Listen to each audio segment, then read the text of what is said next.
Hello and welcome back to FIDE Women's World Championship Match 2025. I'm Grandmaster Miro, joined by Grandmaster Zhongyi, and we are continuing with Game 7, but not in Shanghai any longer. We moved to Chongqing. That's why 2 free days for the players and 2 free days for you guys. Today we start with Game 7. In fact, I think the game has started a few seconds ago. Once again, we had honorable guests to play the first moves for Wenjun and Zhongyi.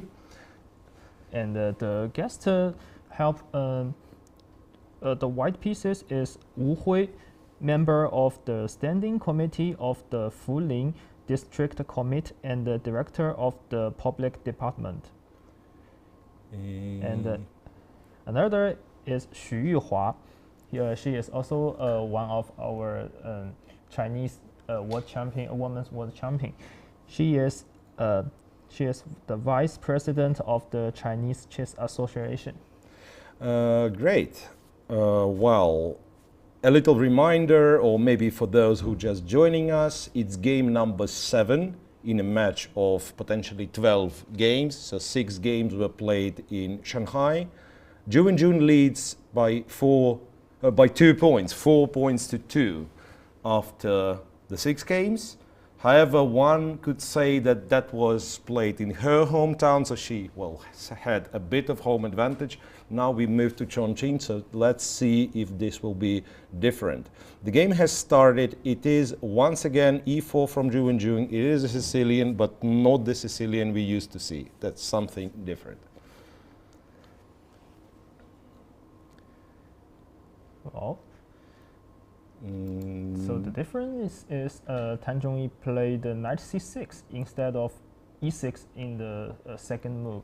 Right, and bishop b5. It's interesting, because I still have this old habit of calling it's the bishop b5 line instead of the main Sicilian. But interestingly, I would say in the last 10-15 years, it is the main line, right? It is the main line. Interesting, against knight c6, people rarely play d4 nowadays because of Sveshnikov variation, I'm guessing. And I think one of the reasons is maybe the Carlsen and Caruana match. Right, because Fabi has tried different systems and Carlsen was very, very successful defending the position. Right, bishop b5, and then black's move 3, e6.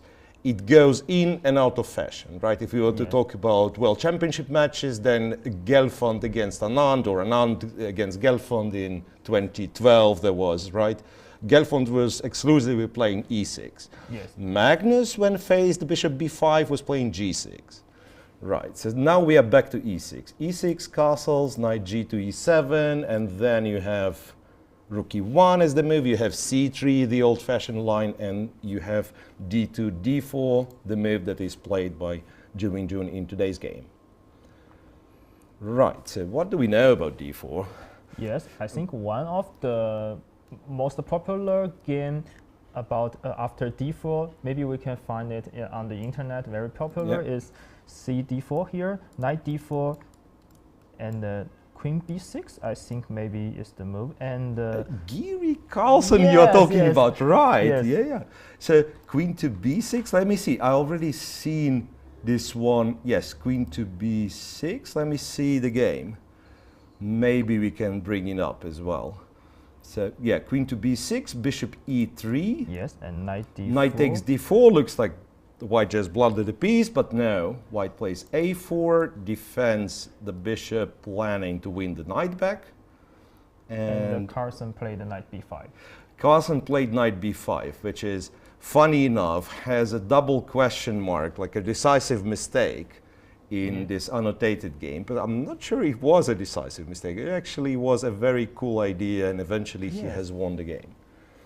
Yeah, so we've seen that. And by the way, queen b6 has already been played in our game. So far we are following the footsteps of another world champion, queen b6. Right, queen b6. Well, bishop e3 though is not the most popular move. Yes. think both bishop c6 or knight c6 were tried previously. Right, so let's see what Zhongyi comes up with. Well, first thing first difference that I noticed, that here Wenjun does not spend time in the opening, at least in the early stage, because knight to c6, it's the first time in this match, right? So that's like must have been a bit of a surprise at the very least, and then you would think, what do they want with this knight c6? And some people would start thinking literally on move 3. But now she seems to be aware of this possibility in the opening. She plays, well, relatively fast, and now knight takes c6. Once again, there were alternatives, but knight c6 played relatively quickly. Knight to c6. Now, if black captures with the b pawn, ironically, it might be different line, different opening, but it's similar pawn structure again. So what are theoretical moves? Because I, for instance, thought even of taking on b5 with the queen, where you get a pair of bishops, but probably not a great idea because you lose some time here, I guess. Queen b5, there were some attempts, but not very successful. Yeah, there were like 3 games, 2 of which won by white, and there is like no mystery, no miracle. White just returns the knight to d4, develops his pieces. You get a pair of bishops, but you're, let's say, behind in development, and it's not a great idea. Yeah, so bc6 played, and now imagine bishop goes to d3, and I don't know, g6, bishop g7, d5, and we are back to game 1. At least the structure, at least the structure is back to game 1. By the way, I'm not sure if, bishop d3 is the most natural maybe, but is it the best really? People were mostly playing bishop, bishop e2 or d3. It's both have more than 100 games in my database. So two different options. Yeah, it's interesting that when you mention it, I think after game 2, when Tan with white also opted for this structure, and I thought, it is a clever way to prepare. So you're not, I mean, of course you have to analyze and memorize a lot of lines, but also you're getting familiar with one structure, or maybe 2 structures, 3 structures, instead of trying to study everything. Yes. And then you try to play, to achieve similar positions through the entire match. Right, so after b takes c6, we are still waiting for the move from Wenjun. Some thoughts that I had during, let's say, those 2-3 days, it will very much, the continuation of this match will very much depend on Wenjun's mood, I'm thinking, because she's in a comfortable lead, and people can play this +2 different ways. Some would kind of try to make, okay, I have enough advantage, I can even allow myself to lose 1 game, right, and still win the match. So some people would try to, let's say, just be as secure as possible, very solid. I guess, e4, bishop b5, all that maybe means that she's rather aggressive and tries to develop kind of the initiative in the match. Because you can be solid, but also if you think last games of the match were not successful for Zhongyi at all. In fact, she scored half a point out of 4. Yes. So, well, as you know, as the world champion and in such a lead, maybe you want to win even more, finish the match as soon as possible. We'll see about that. For Zhongyi, not losing this game is really vital. Yes. Winning this game, yes, of course, ideal scenario with black, but losing would be probably the end of her hopes. That this would be first of all, the score is too big, and also it means she cannot stop this losing streak even after 2-3 days. But of course, it's just objectives before the game. It's too early to tell. Position is absolutely normal, both sides so far. Haven't done anything wrong. Yes. Of course, when we saw the opening choice from both sides, seems like Tan Zhongyi wants to push some pressure on Zhu Wenjun. And actually, I think maybe Tan Zhongyi is not really worried about if she lose this game, because even she draw the game, it's still very close to the end. So she will try all the chances in the last 6 games. Yeah. So, but I was thinking maybe like today's draw would be still fine, Yes. and then she will feel almost like an obligatory win for tomorrow with the white pieces. Yes. I thought, yeah, like it's not. You cannot really say I will play like normal and then I will win 2 last games, right? Yeah, so this is not a great plan in such match situation. So she definitely has to make a move, let's say, to try to win, but. You're thinking today, I still thought maybe, let's say if today's a draw and then she like really pushes and wins tomorrow, it still becomes kind of an unbalanced match. After c6, bishop went to d3. Zhu Wenjun spent a few, well, maybe up to 4 minutes here, and then was saying something about g6, which is probably not a great idea, like looking at what computer has to recommend. Yeah, knight g6, the first move of the computer to go knight to g6. And it's also not a big surprise to see Tan Zhongyi play knight g6. In game 5, I think she already showed some ideas after knight g6, and in that time, bishop on c5, queen on c7, and make some attack on the king side. Yeah, knight g6. Now, I'm actually not sure what white is supposed to do, because you can play it with c4. Yeah. Probably that's what you do. c4, knight c3, right? Yeah. Something like that. Wonder if you can. Queen h5. Queen h5 is interesting, yeah. Yes, because sometimes I really like the position when my opponent would put the knight on g6, and after queen h5, I think my queen is very powerful. Yeah, very secure also, right? Because let's say this knight is somewhere else, you go queen h5, you lose a tempo to h7, h6. Here, yes. Right, like queen is maybe not attacking anything right now, but it's waiting, and the moment there is a chance, yeah, queen h5 is definitely one idea. Let me see. I don't think this position is new. Yeah, a lot of stuff tried, including queen h5. There was one game. c4 is the most popular. People play knight to c3. People play knight to d2. King h1 and queen h5 were tried, yeah. Yeah, king h1 also, maybe like for people who see this position for the first time or similar positions. One of the white's plan is to push the f pawn. The f pawn is pinned, so that's why king h1.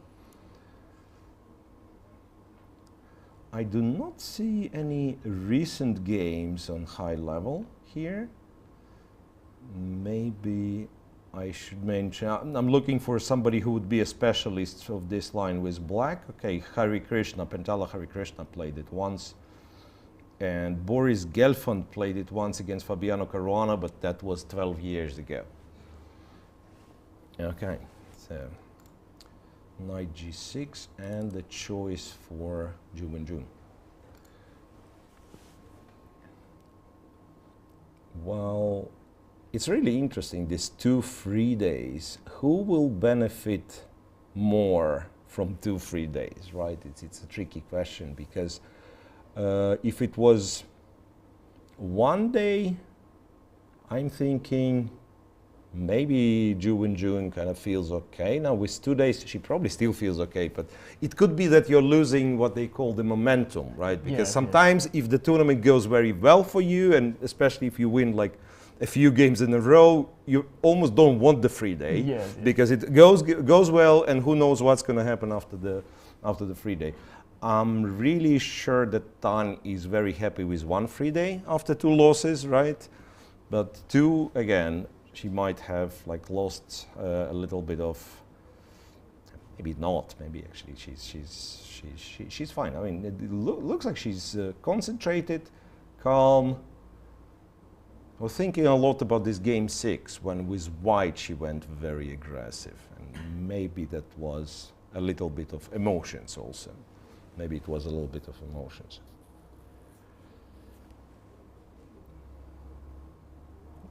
Well, so during now, Wenjun is thinking about chess. I want to ask Miro, what do you think about the city Chongqing? I'm honestly, I'm a little bit confused because what I understand, it's a huge yes. region. Even it's not like, yes. so we are in Chongqing, but also we are in Fuling. Yes. And Fuling, you expect, okay, Chongqing is a big region. Fuling probably should be like a small village, but this is more than 1 million. Yes. There's more than 1 million people, so it's relatively large yes. District of Maybe Chongqing. I can explain it. Chongqing is the biggest city in China. Yeah. Yeah, and Fuling is a region in Chongqing, and Fuling the square of Fuling is maybe almost similar as Shanghai. Shanghai is a city, and Chongqing is Chongqing a city. is a small region in Chongqing, but also it's as big as Shanghai. Yes, yes. Wow, this is amazing. Yeah, so what we have seen, let's say, walking around the hotel, it's of course a lot of nature. It is a very beautiful place. Yes, it is a very beautiful place. C4. C4. Yep. C4, the main move, and also the most understandable move. We've seen this structure already. Bishop to E7, knight to C3. Think castles. Is it? Yeah, like computer says castles. Did people try anything else? C5, D6, E5, like all the moves on the dark squares, interestingly, were tried, but yeah, castle is still the main line. The castle short and not to reveal any plans yet. Yes. It's to castle first, and it's decide which pawn to move next. It's the Miro, what you said. Yeah, the advice we were talking about, both of us, right? So that's flexibility, right? So first I make a move. Because yeah, really, like in position before short castle, you ask yourself, do I have to move e5 or c5 for d6? Maybe I don't know yet. Yes. Where does my king go? Do I have a castle long in this game? No. No. Right. Yeah. So that's why short castle and then you decide. White cannot yet play bishop e3 because the b2 pawn is hanging, right? Yes. And in some cases, I mean, in some other lines, like you can sacrifice b2 and have some initiative. Here, it doesn't seem to be anything. So white actually needs to spend, this way or another, spend a move to defend b2. Like rook b1, knight a4. Well, what is knight a4? Can knight a4 be interesting? Like knight a4 and c5. Yes. I mean, not knight a4 by itself. Okay, I attack the queen, you move away. This I understand, but let's say knight a4, queen c7, and a move like c5. It was tried. Yes, and I really like this kind of ideas because if black don't go d6, your bishop on c8 is stuck, and if after you play the d6, I have a very safe and safe positional play, and your c6 pawn will be maybe punished in some times. It's a weakness on c6, yes. And in a way, this structure looks like if you were playing Queen's Gambit or something. Yes. Like it's not very Sicilian, so to speak. There were games like this, interestingly. So knight a4, queen c7, c5, yes, d6 or d5, and again white takes on d6, bishop d6. And for instance, there was a game in 2018. Fabiano Caruana has played against Luka Lenic, g3, and so mostly people play c5 here. There was one game with rook d1, and rook d8? so it was rook d8, yes. And I mean, I cannot stop myself from sharing what computer recommends here instead of rook d8.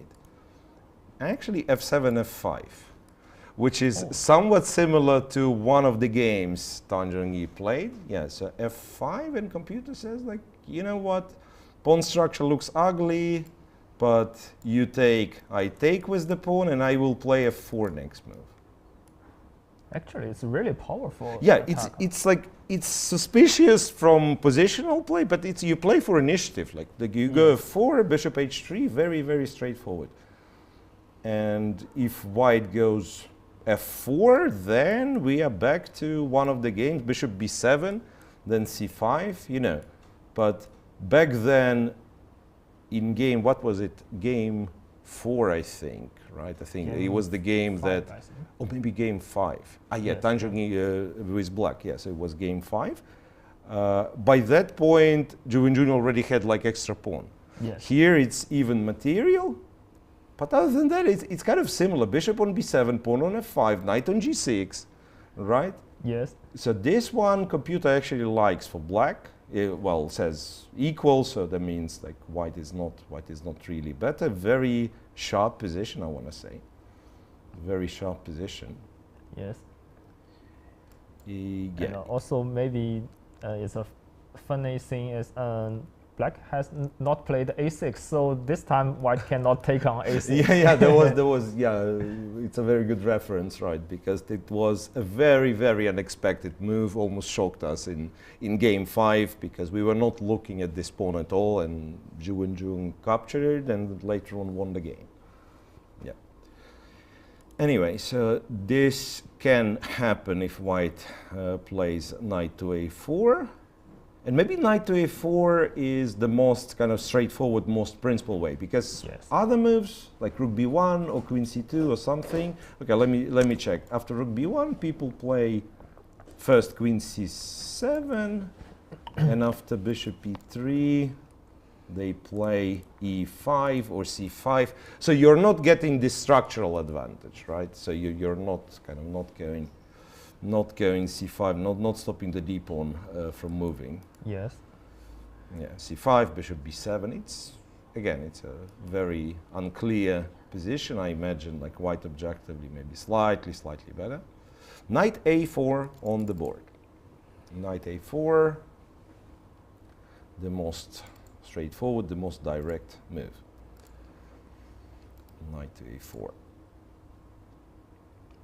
And yeah, you cannot do much. Like if you go queen a5, white just plays bishop d2. And you have more or less similar position. Bishop being on d2 probably helps white. Yes. So and for black, black cannot prevent white to play c5. Yeah. So queen c7, c5. And then you kind of have to play d6 or d5. Yeah, I think maybe you can postpone it. White will not stop it on the next move, but what do you do, right? I mean, okay, you can probably play bishop b7, but yes, again, it's not clear. Like, what do you gain with bishop b7? Yeah. Yes. Okay, so I think d6 or d5 is the most will be the most logical. Then c takes, bishop takes. Also, maybe bishop d6, white can play h3. Yeah, h3 is a possible move, and then then of course f5 is a little bit strange because you do, even if you put the pawn on f4, you're not attacking something. But after h3, I think the fact that black controls this like f4, e5 squares maybe is not bad. Computer says black goes c5 and has absolutely no problem. Even slightly, says slightly better for black. I'm not sure what it means, like 0.01. So a fraction of a pawn better for black. So I'm guessing the knight on a4 now is not ideal. In this structure, you probably would like it to be maybe on c4. But it's a bit too far. Yes. Yeah, let's see. But this develops as a very, very interesting game, I have to say. And also a little bit faster than we used to. It's already move 11. Usually by this time, Wenjun would spend half an hour. Yes. Yeah, in game 7, she actually plays much faster. And I just realized that players' chairs also had to move from Shanghai to I think, or at least Yes. we see very similar seats, very similar chairs, and yes, those who are with us from day one already, we've talked about it, that players get to pick their chairs pretty much. Like, okay, there are some restrictions. Yeah, you can also bring maybe a computer chair or whatever, but yeah, the one that you feel comfortable in, you can bring to the board. And to see the camera, we also can see the trophy of the Women's World Championship match. If who wins the champion, who will take the trophy, it's in the center of the camera. Yeah. It's behind the board, kind of Yes. behind the board. Yes, I've heard it's a fantastic trophy. Do you know a bit more details about it? Because I regret to say I didn't check, but people tell that this is a fantastic trophy, masterpiece of local craftsmen. I think if you can check it on our social media, on FIDE social media, there will be a story about what this trophy made of and so on. Otherwise, yeah, closer to the end of the match, we will of course read ourselves and tell you what exactly the trophy is, but it is absolutely beautiful. Yes, it's. I also don't know more details, but I know there is a traditional flower of China in the trophy. Yes. So it's a glass trophy with a flower inside. Yes. Yeah.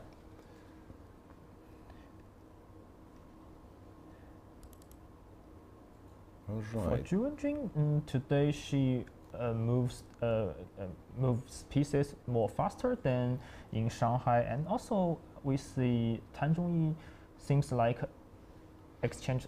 change some plans for her speed today. Yeah. So it's maybe the first time during this match that Wenjun kind of, she actually has a little bit less time than Zhongyi, but you feel like in the opening, Wenjun is the one having the advantage, psychological advantage, that is, right? So that she almost like pushes. She played this knight a4 quickly. Tan is thinking. Wenjun is the first to stand up from the board. And yeah, it doesn't mean much, but usually we chess players, I think we have this idea that, like, if my opponent stands up in the opening, that probably he knows or he or she knows everything, and should I be super careful? There is like some sort of a message, like when you play a move, especially if it's your preparation, and some people like play a move and stand up, and now it's your problem, think. Yeah. Okay. Right, and again, the fact that Zhongyi is thinking, it might not be on this move, because yes, queen c7 or queen c7 I guess is the best move, queen b8, but I do not see the reason why would you put the queen on b8. Computer does queen b8 as well. Right, it's not the move itself. So if you say, please play the next move, she'll say, my next move is queen c7. Yes. Right, so she's thinking in general like what the position's going to look like, and kind of preparing herself for what's about to happen.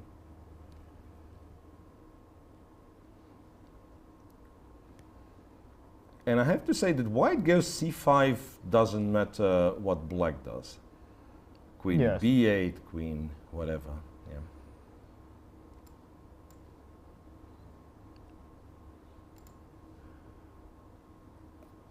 Right, let me see. Yes, I said Caruana Lenic. Anything? There is some. Maybe we want to check a game, because there is a game played in 2021 by somebody called Maxim Matlakov with white. Oh. And Maxim Matlakov, I think we've spoken about this on day one maybe, and then we kind of stopped talking about this, about the teams, the coaching teams of the players. So Maxim Matlakov, along with Wenjun's usual coach Ni Hua, Yes. They are in Wenjun's team. So she follows the game of her trainer in a way. Yeah. So in Matlakov's game, I'll quickly check what happened in Matlakov's game. He went knight a4, queen c7, c5, and okay, maybe this is interesting. It also shows what happens if black doesn't play d6, because in the game he was a weaker player. He played e5. e5. Yeah, bishop e3, knight f4, bishop c4, rook d8. So black was like not sure if to play d6 or not to play d6.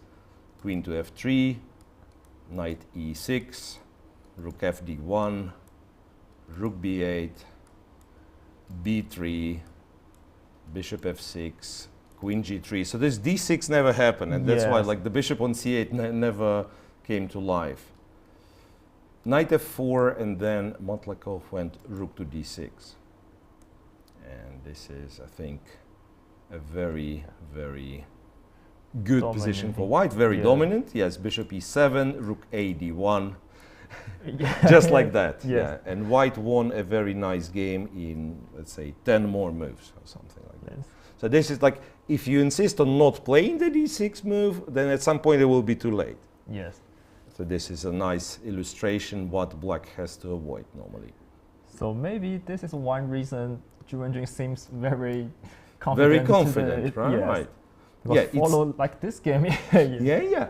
Because I don't think, let's say, they were expecting this exact position to happen. Yes. But let's say they were looking at this line, let's say at fifth move d4, and usually how it goes, you cannot study like everything. Yes. Right. So there is like your main preparation, this, blah blah blah, and then let's say you ask your coach or somebody who helps you prepare, what happens if, let's say, if this move. Yes. And he goes, okay, just follow my game, check my game. Yes. Win in 25 moves.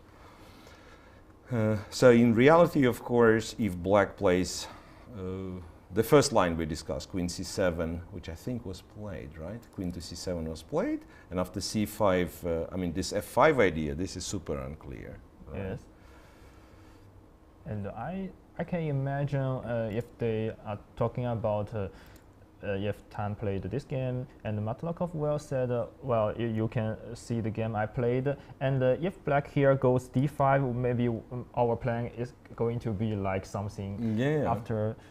So let's see what will happen after Tan Zhongyi played d5 or d6 here. Yeah. Or maybe I think d5 seems more reasonable than d6. In fact, yeah, I think it's like it doesn't make any difference for computer because it takes on d6 anyway. Yes. Right? But after d6, you actually have some other moves, maybe like bishop e3 or... And then let's say black changes and goes d5, but this time you could have it, let's say, on one d5 more. Immediately. Yeah, one move further. So we'll see. c5 already on the board. c5 already on the board, and let's see if it's d5 or d6. Yeah. And I think to spoken another game, not very similar like which played today. I think when it's 2019, I'm a teammate with Nihua and also Zhu Wenjun in Shanghai team. We played the Chinese league, and Nihua played a game against Chaparinov in this kind of d4 cd knight d4 line, just as today. So right. both of the coaches knows. They know this particular line, right? I'm really wondering what was Tan Zhongyi's plan if white would go d4, but this I don't know. Maybe we'll know next white game or white game for Zhu Wenjun, black game for Tan Zhongyi. Maybe she'll change the opening again. So far Tan Zhongyi played 2 games with e6, right? 2 games with e6, and then. Or how many? Or 3 games with e6? I'm confused. I think game 1 was e6 for game sure. 1 is e6. Game 3 she lost is Also e6. E6, yeah. Yes. And game 5. Yes. Game 5 is also e6. Yeah. 2 games Wenjun played the d4 and 1 is c3. Ah, right? C3. Sorry, not No, c4. C4, C4. C4. Yes. Game 3 was C4, right. Game Yes. 3 was C4, and then she was back to... anyway, C5, D5 from black. Now, if you don't take on D6, you are simply worse. So Yes. C takes D6, en passant. Bishop takes D6.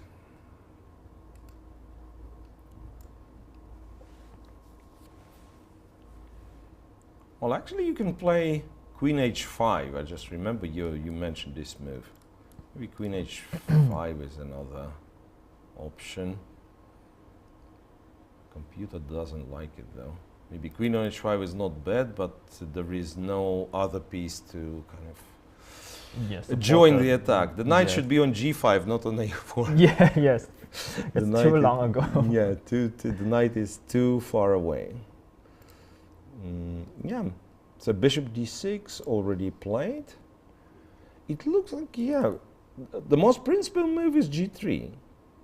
Most principal move is g3, but then it allows, first of all, this f5 thing, which computer seems to be happy with, but also after c5, the game just goes on. I can understand that g3 positionally, like if you give white time, then again f4, cutting off the knight from g6, like it's not in the game, right? Maybe even e5 later, you open one diagonal, but you kick the bishop away. Right, so g3 maybe more desirable from positional point of view than h3. But yeah, but after g3, f5 could be a very interesting try. Yes. And also, considering the match situation, right? Maybe it is the time to try risky moves for Tan Zhongyi. It is the time to try risky moves.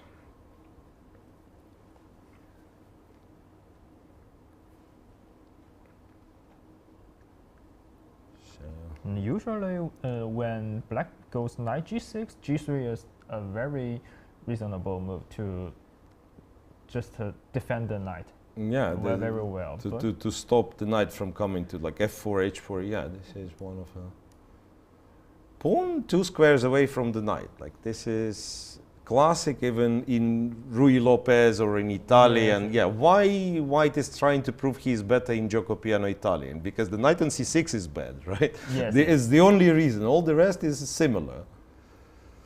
So here, yeah, g3 is very natural, but yeah, and f5 is also the move that you normally do not consider much. Like Yes. it's this knowledge that, yeah, moving f5 is always not good, right? But here could be very interesting. And in game 5, Tan Zhongyi played a game in a very in a position she can play queen c7, which computer said is totally equal, but she played f5. So I think Tan's team already checked a lot of ideas after f5. She knows it very well. Yeah. And if this g3 f5 happens in this game, it will be more flexible for black to play just compared to game 5. So I'm trying to see how, let's say, white should limit the risks after f5. Let's say I probably take on f5 anyway. And then I take. ef5, and there is one line which could be maybe solid, bishop e3, Yes. and Can I after go f4 to go bishop c5. Yes, so this is maybe like this kind of simplifications maybe keeps it. I'm still not sure if white is safe. All I'm trying to say is like white maybe is safe here. I'm still not sure if white is safe. Say knight e5. I almost blundered. I wanted to say knight e5. Yes, we And need to then be you take careful. on, I mean, take on d6 and h7. Yeah, because I thought, it's not like I didn't see this idea. I thought I'm clever. Now you go bishop c4. Yes. I take and I defend the queen. But I forgot about bishop h7. Yes, Yeah, it's easy to forget about yeah, because actually, you're how people blunt these things. Yeah, the knight was on g6, so bishop h7 wasn't possible a Yes. move ago. Right. Okay. Knight e5 is not possible, so that's why I'm seeing the computer line, and computer first takes on c5, which I didn't want to do. I thought knight on a4 is bad, so, but yeah, it doesn't work tactically. Bishop c5, knight c5, knight e5, and the game goes like this. Knight e5. Still some tricks, right? Yes. Bishop e4, bishop g4. H3, Says check from c4, from b3. b3, sorry, king h8, and knight e6. Because if white doesn't have knight e6, he's probably at least not better at all. Yeah, knight e6 takes. Even here, I think black should be totally fine. Black should be totally fine, but maybe not better. Much. Not much. Not many chances to win, right? Yes. So can I go after queen b3? I go rook f7 to stop you. Interesting. After this check, to go rook f7, so that there is no exchange on e6. You know what? It's actually a clever idea, maybe a clever idea for practical, because apparently, like, white's move is to take on f4. Wow. Gf4. Yeah, and it says like, yeah, white is better after gf4, but then, you know, it's not a lot of people who are brave enough to take on f4. So like gf4, knight g6, f5, and then if you go to f4, it's once again knight e6. So this is the trick computer wants. Again, we are a little bit too far from reality, but you see why we are so excited. The variations are really fascinating, potential for a lot of tactics, which you could expect, like closer towards the end of the match. If one side is leading, the other side, of course, obviously has to try to be more dynamic, and this is what we are anticipating. This is what we are anticipating.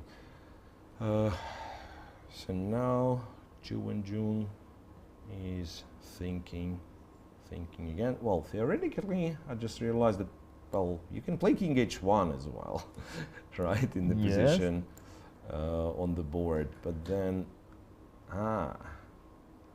maybe black can actually try to take bishop h2, and g3, and just to take on g3. Computer says it's like tiny bit better for black, so that means black has zero risk, I guess.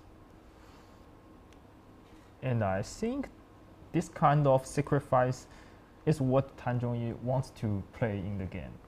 If she knows, let's say if she analyzed the position, she knows it's not better for white, and she wants to sacrifice to take unbalanced in the game. So maybe you have, I suspect, like you have perpetual any time, but also after, let's say, a move like queen e2, computer doesn't go for perpetual. It gives one check, queen h3, king to g1, and starts playing some strange moves like knight h4.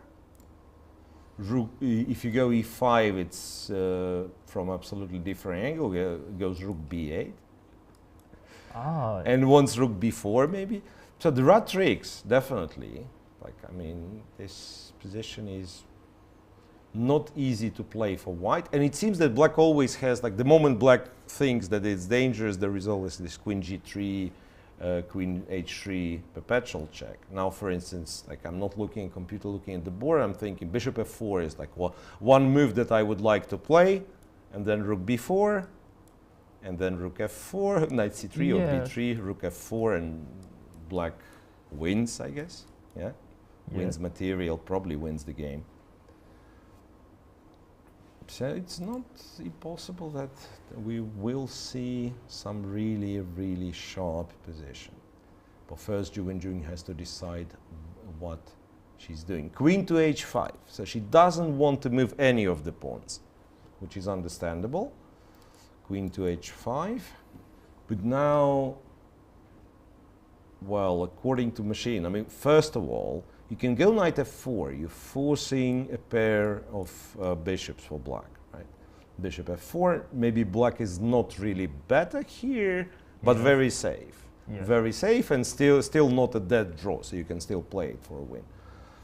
Or move 2 is to play c5 instead of knight f4. To play c5, and then let's say the line goes bishop e3, c4, and can I go rook c1? Rook c1. That's what I'm wondering. What happens after rook c1? I imagine there is bishop h2, but it's very unclear. Yes. No, bishop h2 would probably blunder something. Computer doesn't give bishop h2. Bishop h2, queen takes h2. Wow. Wow, this is interesting. Yes. So this endgame, according to computer, which by the way, black is up a pawn in the current moment. This endgame is better for white after rook fd1, and probably white just wins back the d3 pawn, and a7 is weak.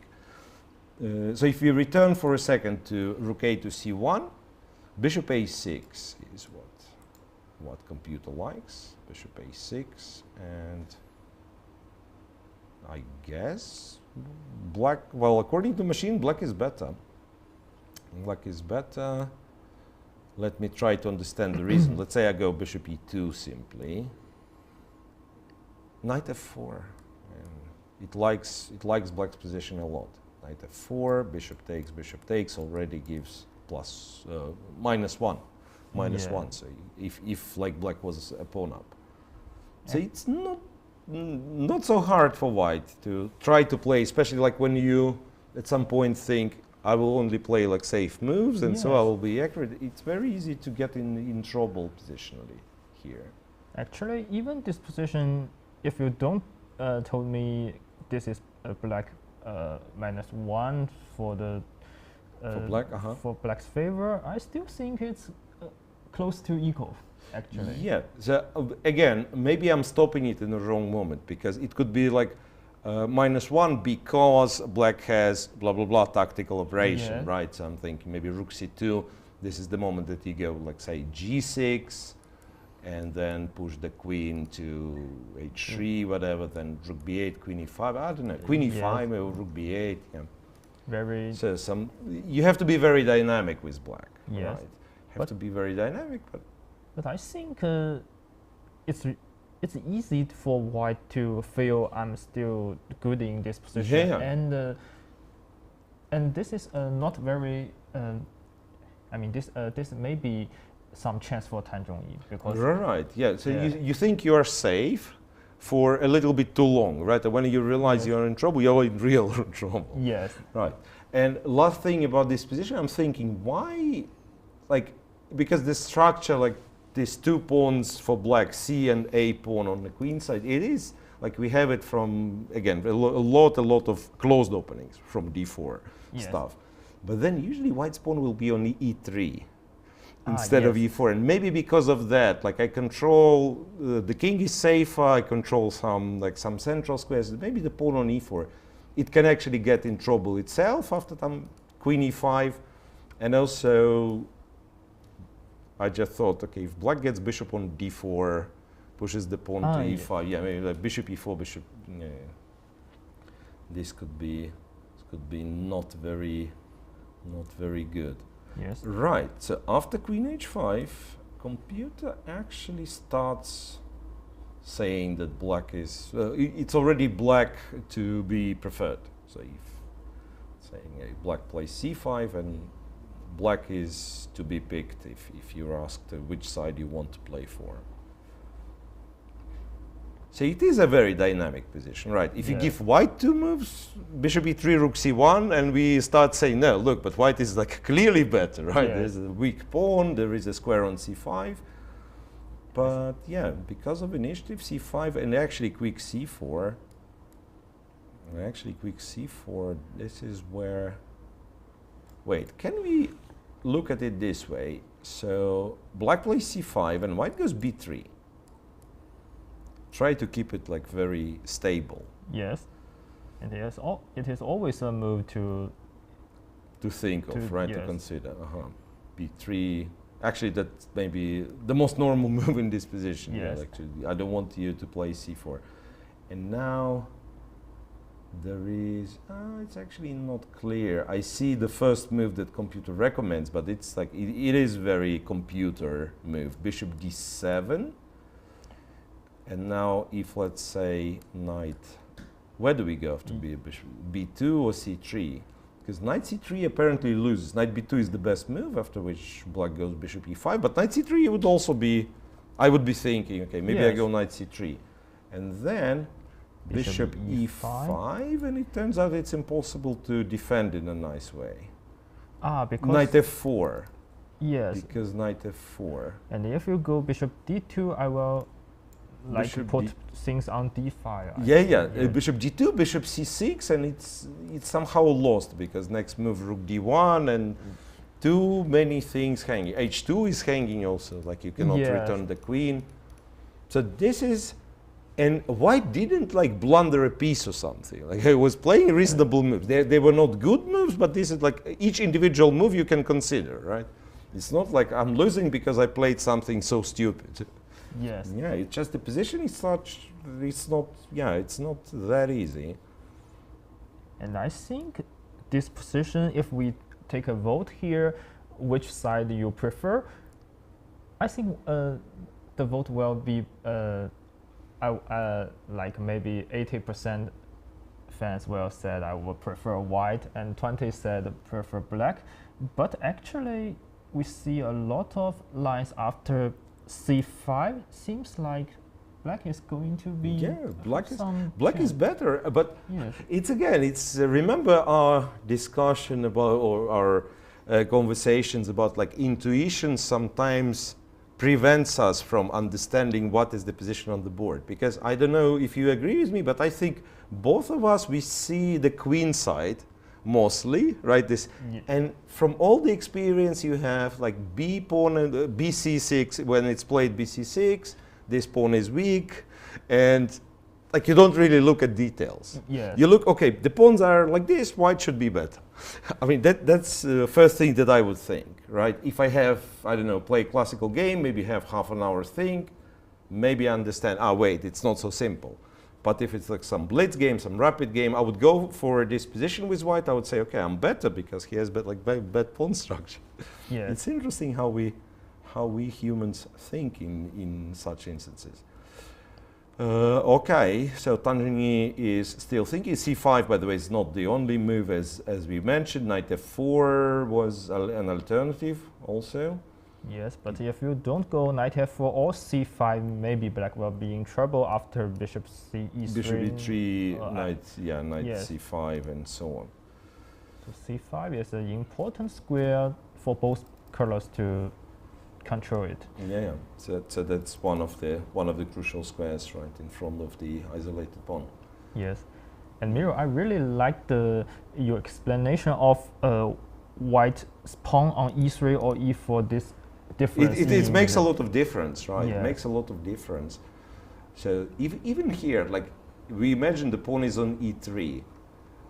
Black is fine, but can white get in danger? It's very hard for me to see how white gets in trouble. Right? Because you control f4, you can, I mean, somehow you have much more stability in the position. Yes, your bishop on c1 is passive, but then even you play this b3, bishop b2, it's okay.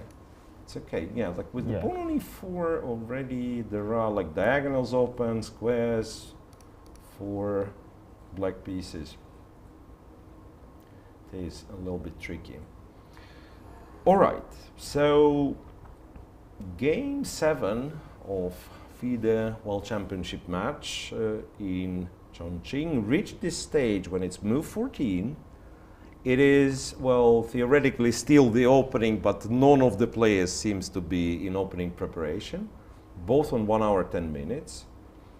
And of course, the price of each move is very, very high. So they will think, they will spend time, and maybe we will take our first quick break in this second half of the match, right? So we will be with you guys after some 5 minutes break. The game looks very, very interesting. And yeah, please come back after a few minutes.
Goodbye, Shanghai. The first half of the FIDE Women's World Championship match has concluded, and Wenjun is departing her home turf, still leading the match. We've seen really exciting chess, fighting draws, and it really is anyone's battle. Follow along, part 2 is taking place in Chongqing. Who will take the title? Let's find out. And greetings, Chongqing. We are here in the foggy city for the second half of the FIDE Women's World Championship match between Wenjun and Tan Zhongyi. With 6 games to be played, who's going to take home the title and the throne and be our new queen of chess? Stay tuned to all the FIDE channels. Let's find out.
Welcome back, everyone. Welcome back to Game 7 of FIDE Women's World Championship and the first game of this match, which is played in a new location in Zhongyi. We move to second hour of play. Well, position is roughly equal, but last move Zhongyi played after spending more than 10 minutes, rook to b8. You cannot really call it a mistake, but it's a slower move. Slower move which gives white time to regroup, to like bring everything together, to play solid. b2, b3 was played. And now, again, as we were saying, if you give white time to develop, to control everything, then we can again go back to discussing bad structure, c pawn weak, and so on. So now it's almost vital, very important for black to play a move knight to f4. Knight to f4 to force, I think, white to take on f4. Bishop f4, g3 is the line. And maybe white is not playing for a win anyway, because I was hoping that black not playing for a win. I was hoping that black can still find, complications, but no, now white is safe. Bishop e5, rook c1, and this is how computer wants to play it. Black is not in trouble, but also how do we complicate things with black? It's not so easy, right? The bishop on c8 is a little bit passive, maybe. Maybe black will go bishop d4. Bishop to d4, followed by e5, and somehow develop the bishop. Yeah, this can be an idea. Yes, but still cannot find some really advantage for black in the whole position. Right. And white's position would be okay. And like right before this bishop d4 move, again, if white's pawn is on e3 here, I maybe like white's position. Okay, I mean, not because of queen h7 checkmate, but just as the structure, right? I mean, with the pawn on e3, everything compact. And this is something that you told us back in Shanghai. When you play against a pair of bishops, right, you put the pawns on the squares of the bishop that you are missing. Yes. So you control in this position, you control dark squares with pawns and then light squares with bishop and knight. All right, so b3, Zhongyi is thinking again. Somehow, yeah, there is absolutely nothing wrong with black's position, but having in mind this information that I'm 2 points down, I need to play for a win, maybe this is an explanation why Zhongyi spends time, right? I mean, because she wants like to be super precise, like play like really precise moves, but also this sometimes can like play tricks with you, that you don't go for some continuation which looks maybe promising, but you think, what if I don't win here, right? Instead I will do something less forcing, keep more pieces on the board. And after 5 moves, you realize, no, I should have gone for this other line. Right, so after b3, really knight f4, or you can play, I guess, rook d8, which is move with the tempo, and then go knight f4, which is relatively the same. Yeah. And Wenjun would be, I think, familiar with all these kind of structures from her experience as d4 player. She was, at some point, was mainly d4 player. Right, and I'm thinking, did Tan play Queen's Gambit with, let's say, if the games would start with d4, what would she play? Because I'm not sure what her opening repertoire is. Yes. She does play d5, right? d4, d5. So maybe she also knows like this type of structure. I'm not sure how to. Can we somehow illustrate some line where we get this bc6 structure? I think there should be many. Yeah. We say that there is many, but like Maybe in some Catalan lines. Yeah, wait, there is. Yeah, there definitely should be some Catalan. Okay, rook to d8. Rook to d8 played. Rook d8 is like very straightforward move. I want bishop h2, right? Yes. I want bishop h2.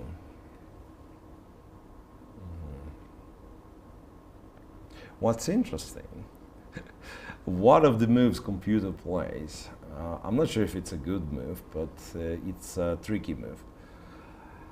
It says you can play bishop g5, which looks like a blunder bishop h2 check, right?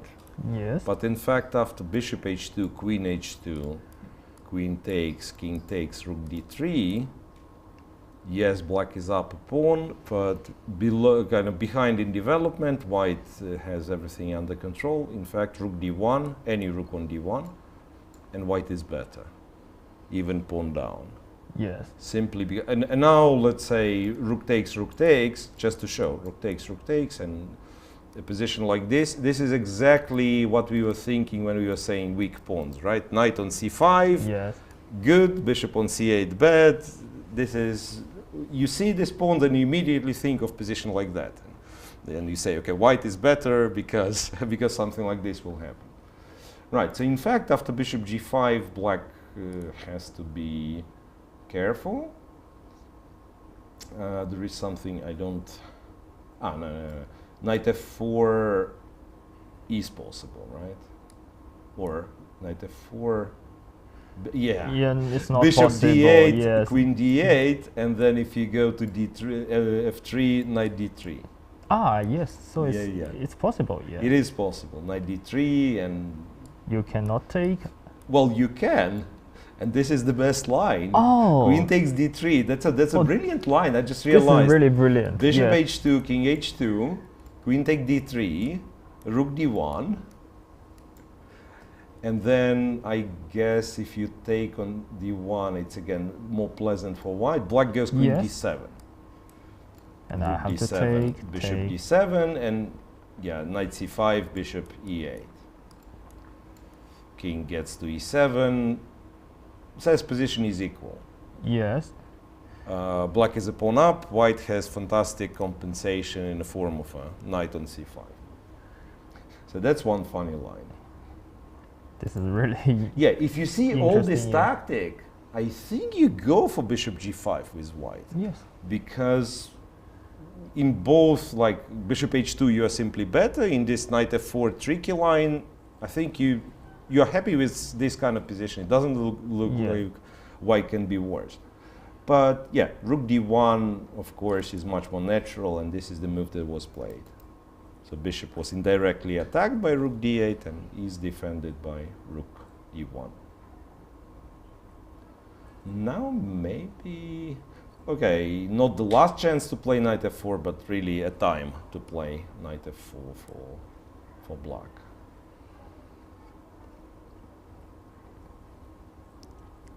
But there's something strange for Tan Zhongyi to choose knight f4 or not, because after knight f4, after take, it's really hard for black to play for a win. Yeah, Yes, I think- agree. So Yes. even if it's the best move, Yes, even she knows this is. I think she knows after knight f4, black is totally fine, but maybe she wants to try something. something else, yeah. Yes. And then what are something else can it be? I guess then c5 somehow.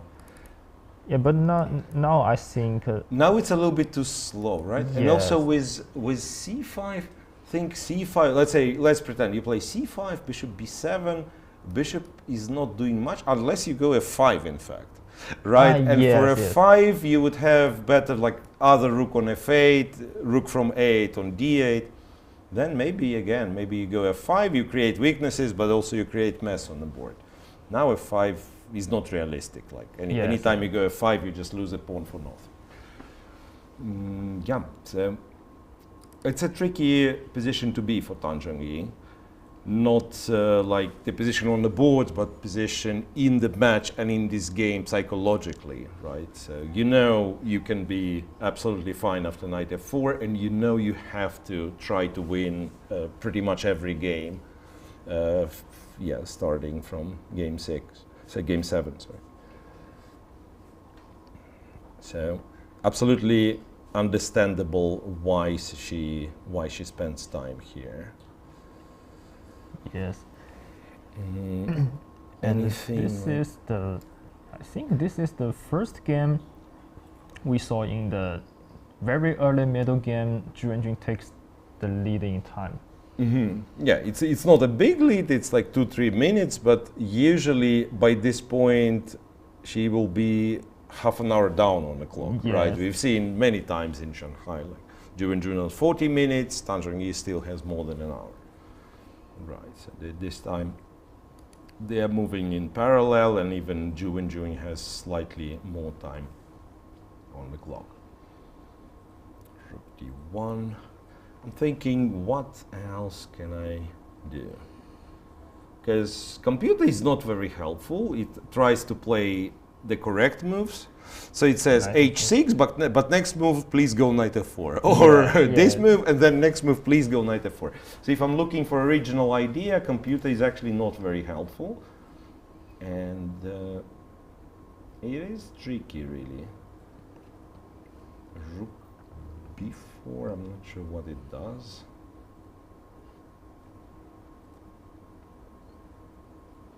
Yeah, well, she actually played rook b4. Rook b4. I didn't see that she was planning to play rook b4. I thought, rook b4 is a possibility, but... So I guess now if you go bishop d2, then... if you go bishop d2, interesting. Do we want to go bishop d2? Like, it doesn't seem that bad, right? We win the tempo, we lose. After bishop d2, we lose to a funny tactic. Rook takes a4, ba4, we still don't understand what's happening, I guess. Yes, actually. And bishop e5, and it's impossible to keep the material.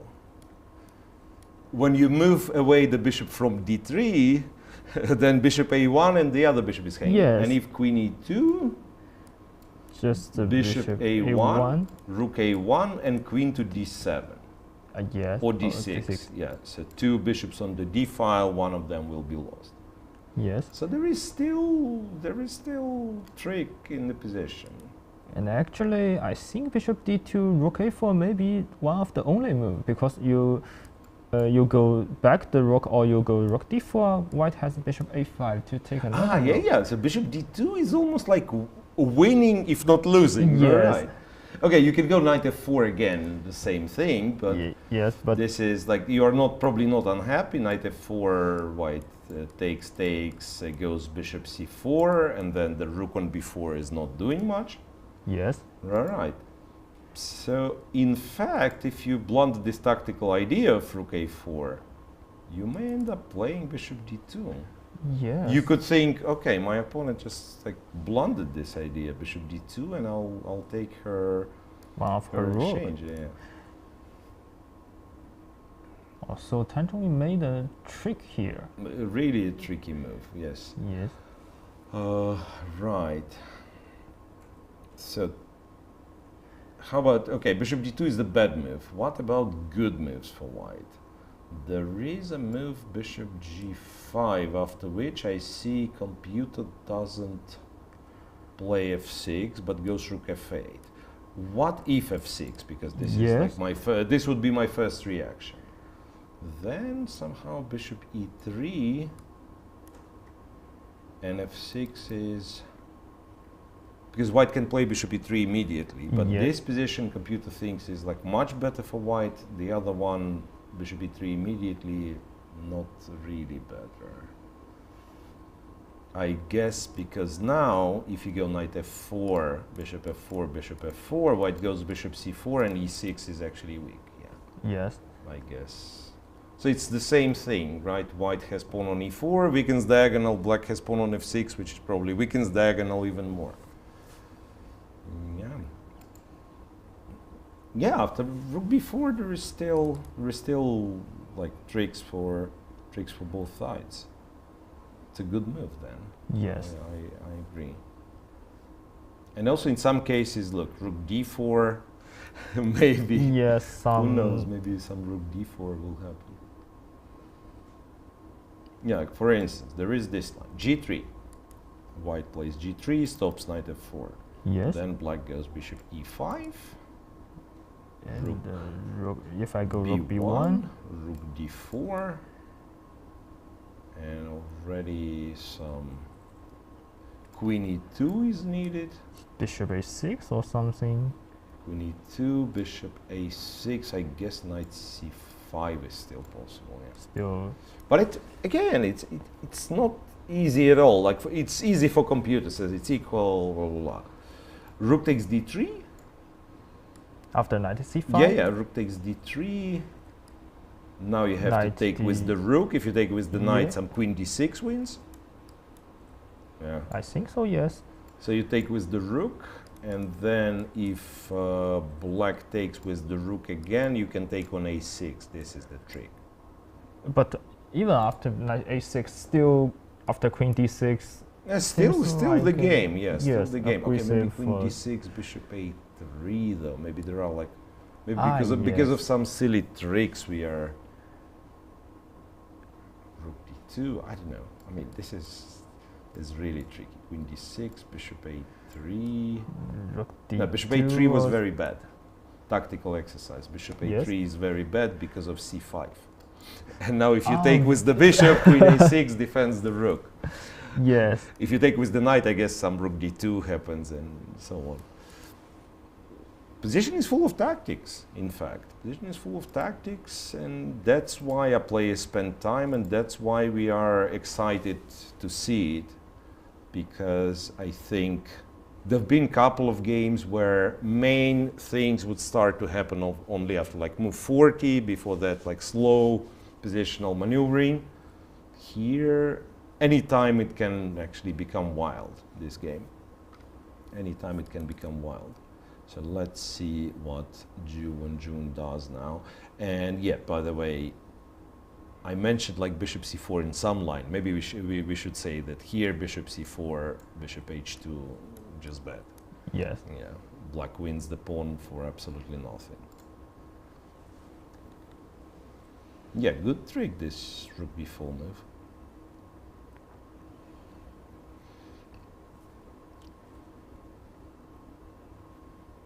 Actually, more I see this position, more I think white is not easy to make a move. If I play white here, I will really take serious to think about bishop d2. Yes, because after bishop d2, seems like I forced you to play knight f4, or I just wins the exchange. Yeah. Yeah, but after rook a4, I just lost. Yeah, this is incredible. It's not like even your worst position is, yeah, rook a4, b4, bishop e5, -2. Yeah. So you can lose on the spot. Yes. On move 16 or 17, yeah. Incredible. In fact, I guess the best would be to just go bishop e3, knight f4 to take, and be solid at least. Yes. But something tells me that after bishop e3, knight f4 will not be played, because like she didn't play knight f4 previously. Maybe she won't play knight f4 even here.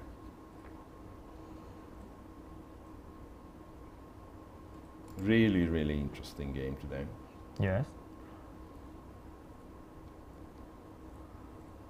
I think if Tan Zhongyi can find any moves not if she can find any moves in besides knight f4 will continue the game, she will not play knight f4 in this game. Well, theoretically speaking, there is some new tricks. I'm thinking of like f5. If you take f5, rook h4, this kind of stuff. But of course, it's. I cannot possibly force you to take on f5, right? f5 is bad, just bad. Yeah, bishop bishop c4. You're cutting off the rook now and computer doesn't like it like at all. Yes. Even though for human play, that there still can be tricks. Yes, but I think if let's say if I go bishop e3 and my opponent played f5, for me I will think maybe I played some bad moves. Now the position will be bad for me. Even after bishop c4, can black play 95? Yeah, 95. Yes. That's what I'm saying. Like 95 now, black would be absolutely okay if not for knight b2. And here, well, computer says there is nothing for black and white will be better. But like from far away, you don't know. Yes. If there is one more move, let's say increasing initiative and black actually gets somewhere. You never know, yeah. By the way, I still don't understand why. Like f4, is f4 a move? f4, maybe I can. Or rook d6. Wow. White also has tactics, yeah. f4, rook takes d6, and white wins like that because queen d6, bishop takes. It's very we'll take on e5. Hard to find these moves. So it is quite tricky. Yes, and f4, if white don't go rook d6, maybe it's better for black, I think. You cannot take this I don't know, but yeah, it optically looks interesting for black. So you get this like pawn on f4, maybe we'll kick the queen away. Yes. Like, we still didn't solve one problem with black, the bishop on c8, right? So yes. We still have this bishop on c8. And that must be why white's position is still good. All right. We show a lot of lines. It only because engines are played these moves. Yeah.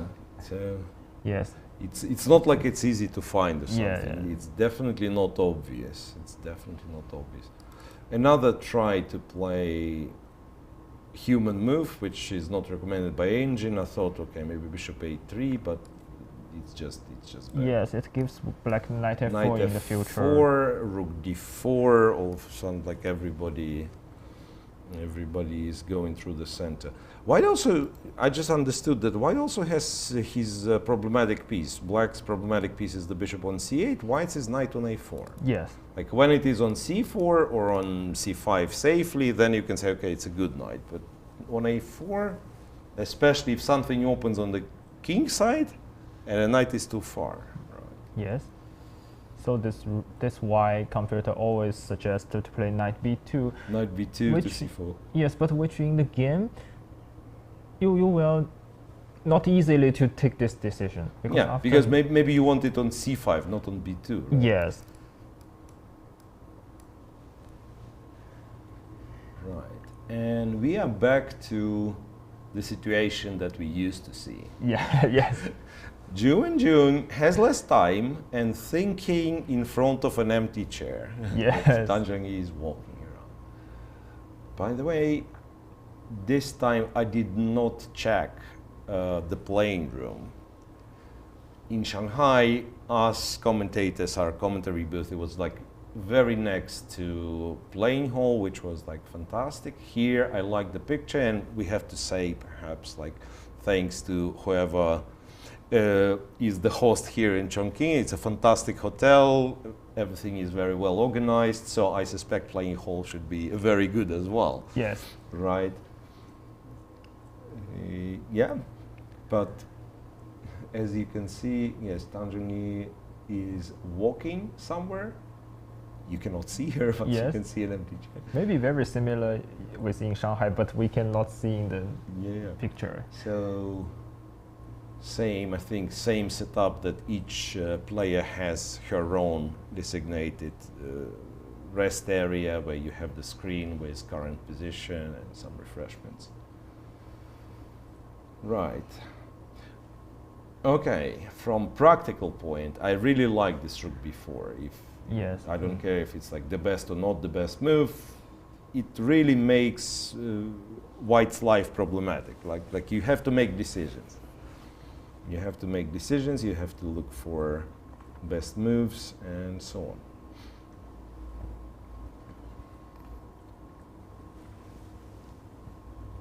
And there is a chance to lose immediately after bishop d2. Yes. Which is again like I wouldn't necessarily understand. Yeah, like for instance, yeah, we said bishop d2, knight f4, or rook a4. Rook d4 Bishop is a5. because bishop a5. Yeah. Yes, of course. Check on h2, and you just go. Yeah, Go king h2. h1 or King h1, sorry. king h1, and the queen is hanging. That's why Yes. Actually, white is winning. I think this is a really good trap. Sometimes we in game 5, game 6, Tan Zhongyi in a losing position find some traps, but actually we don't really think Zhu Wenjun will fall into the trap. Yeah, but this is one. This one, it kind of gives you the illusion that you force your opponent to do something. Like, Yes. because sometimes it's a trap which looks like you are winning, but you don't understand. But what my opponent wants to do, Yes. and then this white makes you extra cautious, right? And then you check, and you say, okay, there is a trap. Here, you think, I play bishop d2. Wait, I win. No, black is planning knight f4. Yes, and this yes. can give you this comfort, like, okay, I understand. She just wants to play knight f4, and everything will be simplified. And this rook a4 will be really a very cool blow if it happens. Yes. So let's see if Zhu Wenjun will be able to avoid this trap. It's actually, now, the more I'm thinking, it's actually tricky. Yes. Right? Especially because of this thought that you understand, it's knight f4. Okay, she's playing knight f4. And then you calculate maybe other lines, and you forget to double check the first line. You say, at least I have my bishop d2 and knight f4, and everything simplifies. Yes. This can be dangerous, way of thinking. And for example, maybe Zhu Wenjun will find if I go bishop e3, knight f4 is also a move Tan Zhongyi well played, and she asks herself why I'm not going bishop d2 to force my opponent to play knight After f4. bishop e3, if she plays knight f4, I will have to take. Yes. But maybe she finds other move. And Yes. after bishop d2, it's her only move, knight Yes. f4.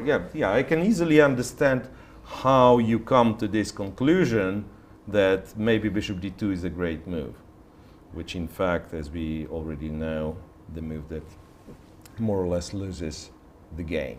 Yes, and it's a funny thing, but I'm not sure it will happens on what champions or top players. When I play a game, when I find some trap like this, for example, I go if my opponent play bishop d2, I have rook a4 to win the game, and I will just leave my chair until my opponent played a move. Because when I sit here, I thought maybe someone, my opponent, saw my face and find something I'm nervous or something I'm not very. I don't control my face very well. It's an interesting thing. So I can tell you in a book about Karpov-Korchnoi match. And the book was actually written not from chess perspective, but Korchnoi brought a psychologist with him, and then the guy explains like what we were doing, how we were like approaching each game, and so on, and among many other things. So it's no chess analysis at all in this book, but explains a lot of psychology, and explain also some like little anecdotes, stories, this, and I think it was. He attributed this to Spassky, this advice. So if you see a strong move for your opponent, it's better to stand and go away from the board, because like you see a strong move and somehow maybe it's not even seen, but there is like some energy from you that you are scared. I don't know, scared. Yes. And people find it. Yeah, people find it when you're. It kind of gives away something. So, right, and here it's maybe the opposite, right? It's not like white has super strong move, but there is one move that Tan Zhongyi wants Zhu Wenjun to play. Yes. Wants maybe a bit too much, and that's why like she preferred to go away maybe and just give her opponent a chance to make a mistake. Right, meanwhile she's back at the board, maybe getting her emotions under control, and let's see what defending world champion is going to play. Yes. And by the way, when we talk about Karpov and Korchnoi's match, Korchnoi, I think he is one player which down by 2 points, and he wins back to maybe 3 he points. made it 5-5. It was 5-2 and he made it 5-5 before losing the decisive game. So that's the story of like a very big comeback, if you will. Yes, and so maybe we can expect. Well, we'll see what Zhongyi. happens. Yeah, but if Zhongyi manages to level the score, this will be an absolutely crazy comeback as well. And then, the biggest comeback, it's not same level of match, but final of the World Cup 2015. I still cannot forget Swidler Karyakin, when Swidler was like one move away from winning the tournament, not even one game away. He was leading 2-0, and he was absolutely winning. And even like, if not winning, there were like maybe 5 different moves leading to a draw in game 3 in a 4 games match. And he blundered, lost one, lost the other. Tiebreak was back and forth, and eventually he lost. Right. But yeah, of course, it's too early to talk about such things. But indeed, the situation in this game already is very interesting. And let me tell you, after rook b4, Wenjun has spent 20 minutes. Yes. 20 minutes on this move. So,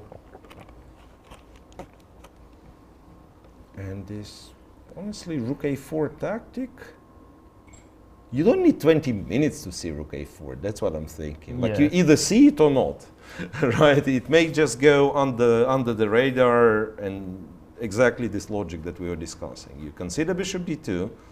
You understand, okay, in this case, knight f4 happens, and you look for alternative moves, and maybe that's where you spend 20 minutes. And then perhaps it's just like, at the end of the day, it will be luck if you choose bishop d2 or you choose something else. Because according to computer, again, like white has 4 different moves which are equal. Yes. h3 is good, g3, no, h3 is, for whatever reason, is not good. g3 is fine. But, g3, we looked a little bit, right? It's fine if you know it's fine, because it's this line with bishop e5 and rook d4 and bishop a6 and so on. Yeah, so that's something that you can easily just stop calculating at some point to say it's too dangerous. I don't want to play this. Right. Also, maybe we can show after bishop e5, you go bishop b2, black wins. Bishop rook a4, I think. Rook a4, bishop e5, you just take back on e5, maybe even with the queen if you want, but no, I guess, this knight takes, and it's takes, rook d3, maybe knight d3, there is no pin, Yes. Bishop a6 then if you need it, So, there is no real trouble for white yet, but sometimes, like if all these short lines, we didn't show a single line where white wins by tactic, right? Yes. So, and this tells you something about the position, that, maybe white's absolutely fine, but it's uncomfortable to make decisions when you calculate these little lines, and always you have to be aware. Because the moment you relax, you blundered some trick, and these are usually, when even they say like, one player has playing initiative, right? So you have these tactics and your opponent has always to watch out. And then you ask the machine and say, no, it's always equal. Yes. It is not. It is not equal. Bishop b2 is, better than bishop d2. Yes. But it's still not a great move. After knight f4, apparently white is slightly worse. White is slightly worse. You have to play queen to f3. Okay, after bishop b2, I'm thinking maybe the plan is to go queen g5, right? With the tempo. But then e5 happens. And I think maybe black's problem will be, I don't know, maybe the queen? Okay, let's say, for example, white play bishop c4 here, which seems bishop c4, h7, h6. And after queen h4 queen is the only h4, move. there is rook takes c4, b takes e4, and bishop e7. The queen is trapped. Yeah. Queen, Wow. rook c4 is not bishop e7, and let's show like rook d8, queen d8, whatever. So you have only one square, which is g3, and then knight e2. This is really tricky. To be honest, like I could easily go queen g5. Could easily go Yes. queen g5 because e5 it doesn't look so scary. Like Yeah. it blocks your diagonal, but it also blocks diagonal for black, so black no longer threatens h2. If you go queen g5, you're already in trouble, as it turns out. So bishop b2, knight f4, best move is queen to f3. Actually, I think queen f3 is very... Yeah, it's not easy to play at all, right? Because h2 pawn, Yes, right, at the I very can take least. and take We on understand h2. computer knows it's not scary, but yeah, it's the pawn. Takes d3. Now, actually, somehow if we take the pawn, king h1, it's still good for white. Yes. Actually, I can understand that this is good for white, but why if I play white, why should I play a line like this? Yeah, why do I give the pawn? Yeah, I Yes. agree. But also, black has better moves after queen f3. Can take d3, Rook d3, rook d3, first play bishop a6. a tempo, and Yeah, rook tempo. d1, I think. should- Rook needs to go to d1, then you take on h2, King h1. king h1, and then you return back to d6. Up a pawn, but after bishop a3, I think we'll have to trade the dark square bishop. Yes. Rook b5 to control c5, bishop d6, rook d6, and some position like that. Wow. Yeah, you can This- say take on d6, rook d1, Queen queen e7. e7. But it's a pawn, right? It's not the Yes. same. Like with queens on the board, first of all, white doesn't have h pawn. In the endgame, not much of a problem. Yes. Here, And even you need to be sometimes, careful. yeah, queen h4, rook h5. Maybe black Yeah. plays h6 and goes queen h4, rook h5. This bishop is not so useless. And Yeah. also white didn't put the knight on c5 yet. Again, if we imagine knight on c5 supported by b pawn, like pawn on b4, maybe white is still okay. Yes. Here, still black to be preferred. It's not a huge advantage, not like just a clear extra pawn, but if any side to be preferred, it's black. But also, on the way to this position, you have to avoid going queen g5 when you're in real trouble. Yes. Yeah, so far, good scenario for Zhongyi. And I think queen g5 is really a move white will consider a lot. Absolutely. I Yeah. think even like, bishop b2 is so much inviting this knight f4. You Yeah. almost tell your opponent, I have a plan after knight f4. You know what? Yeah, Yeah, I have a plan after your knight f4. And like to go back with the queen is not really a plan. Yes, Yeah. so you expect something tactical like queen g5, intermediate move, e5, and indeed, as you said, bishop c4 to kind of block the rook away. And white is threatening rook takes d6. Yes. You know, maybe with white, maybe you think I'm better here. Yes.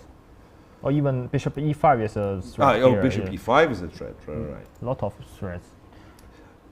By the way, yes, bishop c4, as we figured out, is bad. But there is no good move anymore after after e5. Queen g5, e5. It's already not great for white. Yes. Maybe white need to play some like bishop f1 to Bishop f1 or rook c1. In both cases, losing the e4 pawn. Yes. Like rook c1, knight d3, rook d3, rook takes e4. It's a little bit awkward, this rook on e4, but yeah, it is an extra pawn. Yes. And no light square bishop, so black can play f6 and makes center very solid. Yes. Right, with light square bishop, there would be like diagonal tricks and so on. Now f6 is like very solid positional move. Yes. So you defend e5. Yeah, that one's just better for black. Yes. Even if you take, I can give the c6 pawn for free to white. Yeah. Let's imagine white wins pawn back. Still, Yeah. black is better with two bishops with strong center. Yes. Exactly. So now, knight f4. To be fair, black can no longer postpone knight f4. Yeah, yes. It is what it is. I mean, you have to play it at some point. Now a move like h7, h6, And then g3. and then g3 is seems safe. Just Yes. g3 and then eventually bishop c4. By the way, eventually bishop c4. Right, so bishop b2 is maybe demanding move, but also knight f4 is just like acceptable position for black. Very interesting. Very interesting, and also very, very tense game. You can feel both players. I think we have, like, compared to maybe last two games in Shanghai, and especially game 6, we have absolutely different tone here. Yeah. Like, remember game 6, she was white and she pushed so much, like fast sometimes, not spending. She was impatient, she was like really losing, I think, the control over what Yes. is happening. Now I really like the way she's concentrated, she keeps finding the unpleasant moves for her opponents. A really, so far, really well played game from Zhongyi.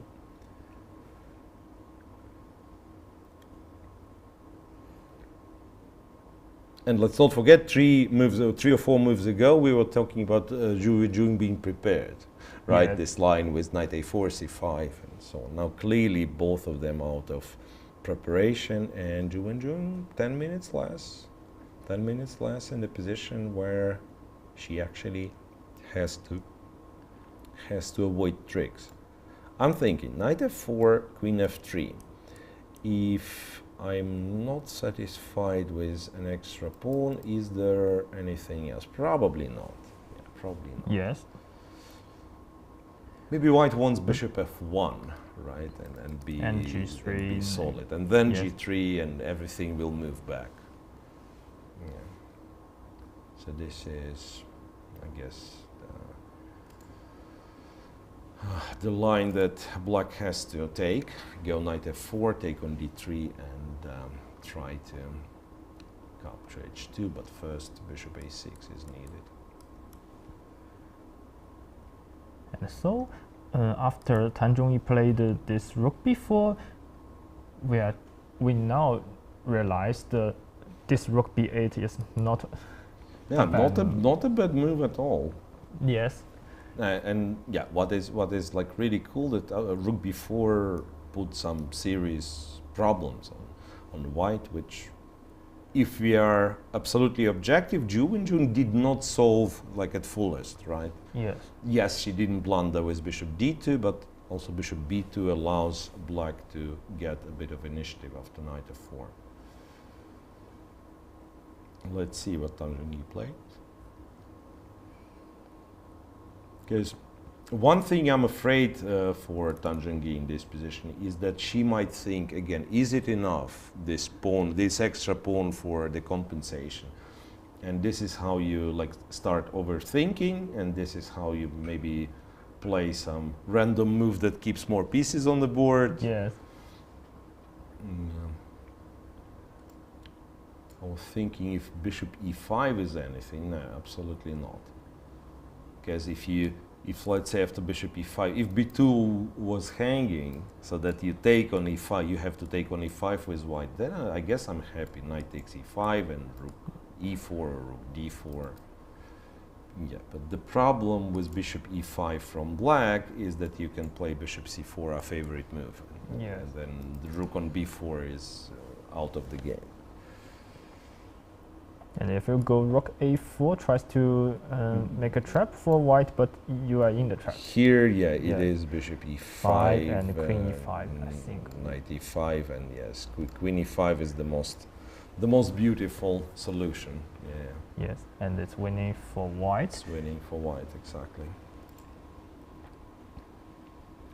Right, so second hour of play is coming to an end, and let me track back. So, in fact, Queen H5 on move 14. Believe it or not, but it was an hour ago. It was an hour ago. So, first hour they play 14 moves. Second hour 3 moves each, and even we are waiting for Zhongyi to play here like move 4. Much slower. Black slightly taking the initiative, and on one hand it's slightly, but again I keep saying this, it can explode anytime. Yes. Slowly, and then the moment you allow some tactic, we've seen black winning, but also we've seen some lines that are already for tactic for white. So it is full of calculation for the players.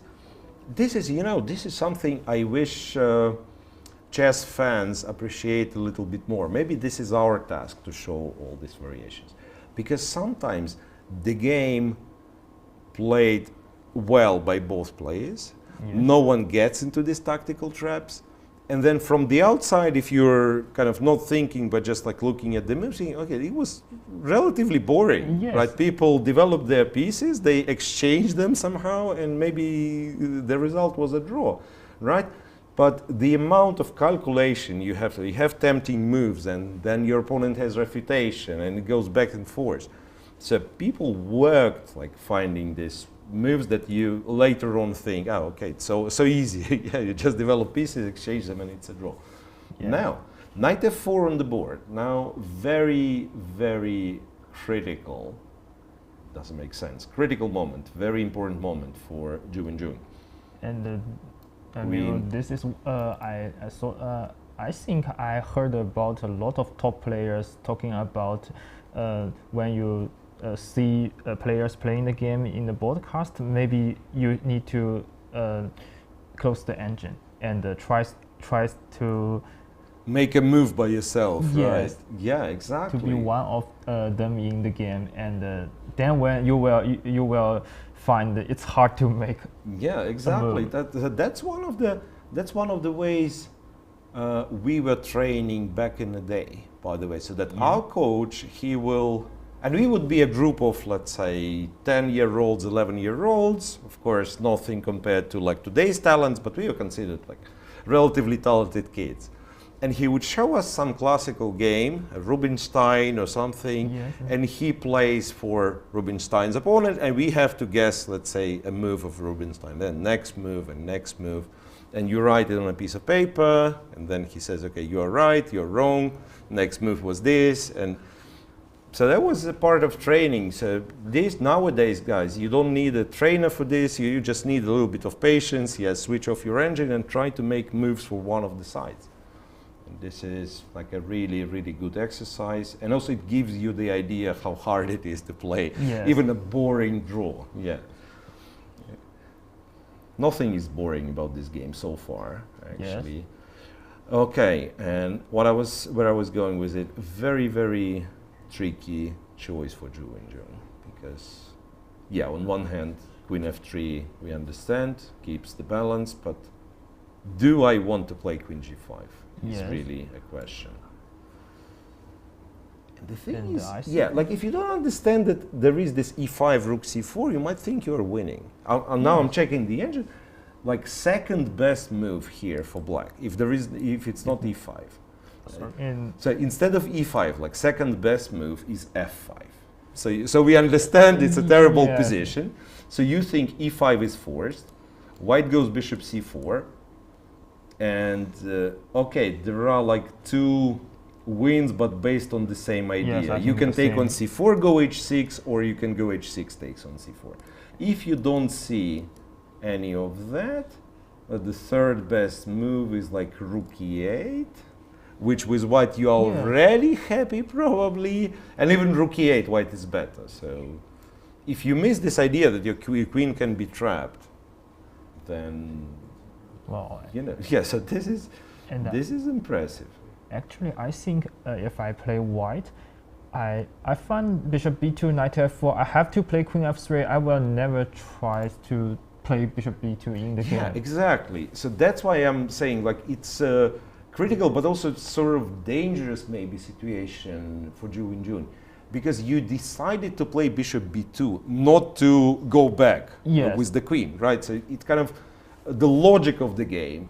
So I go bishop b2 because I found what I do after knight f4, right?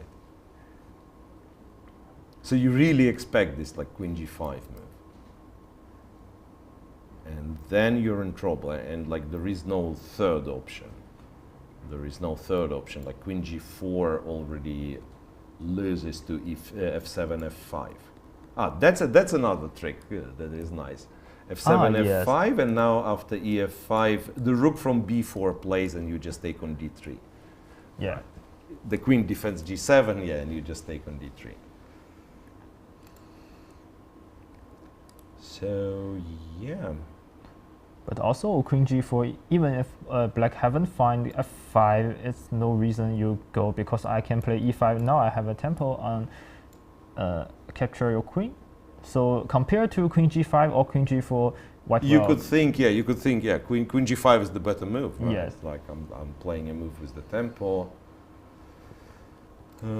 Right, really, really important moment to choose for Wenjun. Yes. She's down to 35 minutes, as we see. It's move 17. Actually, this could be the first game in the entire match where we have a mutual time trouble.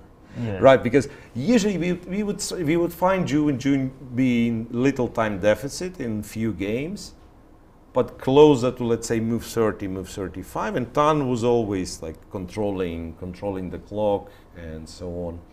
Now it's not impossible. They will see almost like a blitz next 5 moves or last 5 moves before the time control, right? Yes.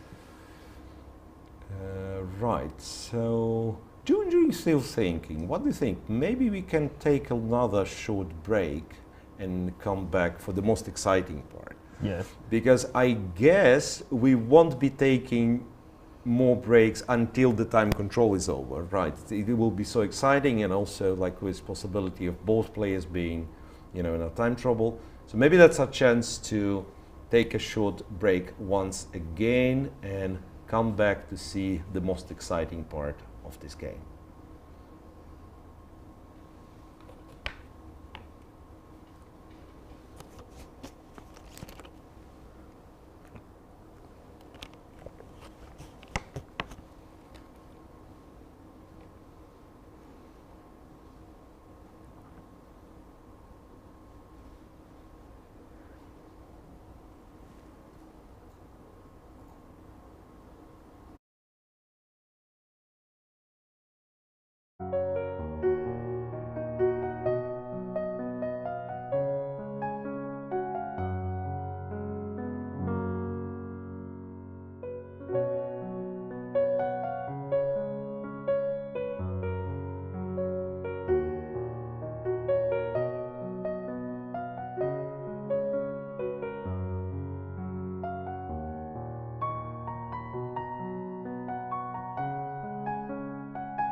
Goodbye, Shanghai.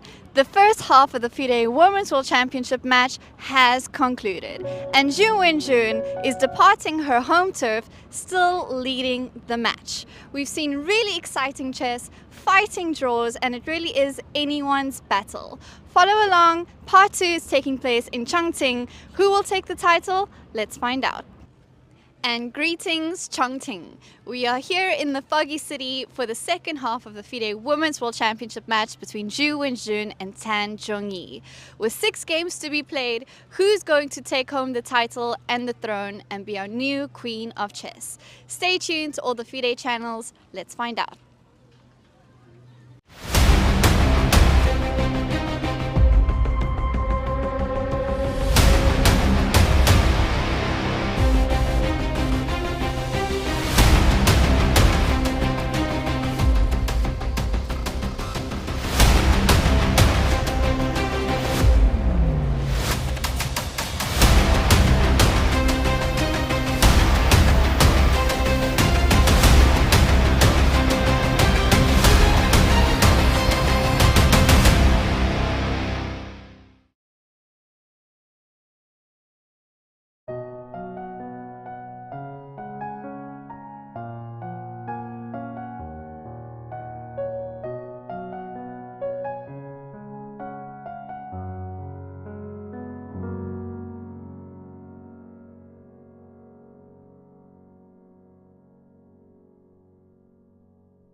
And we are back with Game 7 of FIDE Women's World Championship match. First game in Zhongyi, very interesting game. Now we are in the third hour of play, and the position could not be any more interesting. Well, knight f4, the move that we were discussing, was played, and Wenjun played queen f3. Very, very well, correct decision. We were thinking, will she find it? Well, she did. Queen f3. Still, of course, black has no problem, and even we know black might be slightly better, but the game goes on. Yes. The game goes on. And I have an experience before the last Women's World Championship match, Wenjun against Lei Tingjie. It's like game 10 or game 8, I'm not sure, maybe game 10. And Wenjun played white. The score is equal. And she played some knight bd2, which is a bad move. I'm not sure this is the move, but you can check the game. And later on, she played knight b1, which is the only move to save the game. And she moved the knight back and goes knight c3, which is unbelievable. I think very objective in a game. Just like you make a mistake and you admit it. Yeah. And choose to. Yeah, just to play the right move, even though it doesn't look right. Yeah. Yes. Yeah, I understand, and I think we even had this topic covered in one of the books about admitting mistakes, that very often you want to prove that my previous move, it was part of the plan, and that's why maybe your original move was bad, but in order to prove that it was good, you make more mistakes. Yes. Right, and this is, I think, exactly the situation that you were saying. Like queen g5 in the position on our analysis board would be going with the wrong plan, right? Where Wenjun, she understood, no, this doesn't work because of e5 and h6. You have to go back to f3. Knight takes d3 happen, rook takes d3. Now let's see what Zhongyi comes up with. Actually, there is an alternative to bishop a6 and winning a pawn. c5 is also, I guess, a move. At least that's what computer tells me, that c5 is also playable. Yes. But then it's like equal material. So I'm guessing you play for a win. You see that you can try to take the pawn, and you go for it, right? So bishop a6. Yes. At least looks like this is what black has to do. Before we take the break, Miro, you said you are worried about maybe Zhongyi will not choose to take the h2 pawn with knight d3, but now seems like she is not the one in Shanghai. She also she's a different player, almost, yeah. right? She's almost like a different player. Very practical decisions and really good pressure on Wenjun. Yes. Starting from game 7. So maybe after all, being back to her home, homeland or something a bit more usual, and it may be not like the city itself or different hotel or that, but just like you feel that your opponent is more comfortable. Yes. And then you feel uncomfortable moving here. But then again, how about geography? If you say Chongqing is so big, from what part of Chongqing is Wenjun? Is Zhongyi? Do we know? Is she from Fuling? I think she is. She's from Fuling. Yes. And so is the home region and the home city. Yeah. For Zhongyi. Bishop to a6, and Wenjun already played rook fd1. Absolutely correct. Yes. Now bishop takes h2, king h1, and bishop back to d6 is what computer recommends, like almost forcing. And in the first break of our today's commentary, we see a short video, and it shows a part of the short video shows what happens in Shanghai, and a part is in Chongqing, there's a lot of fans supporters to support Tan Zhongyi. Maybe this is why today she performs better than in Shanghai. Seems like she is one of the player wants to be in a big crowd, in a big crowd. Some supporters to. You're right. There are different types of players, right? So some feel extra pressure and are not comfortable. Some actually need maybe this, this wave from the crowd. I understand. I do something very important. A lot of people support me, and I play better this way. I remember, from my experience, because usually I would play like some open tournaments, and there's a lot of people. And once we played Ukraine Championship in 2008, which I ended up winning, and it was in a very strange location. It was like an old theater, which was no longer used as the theater. So we were playing on stage.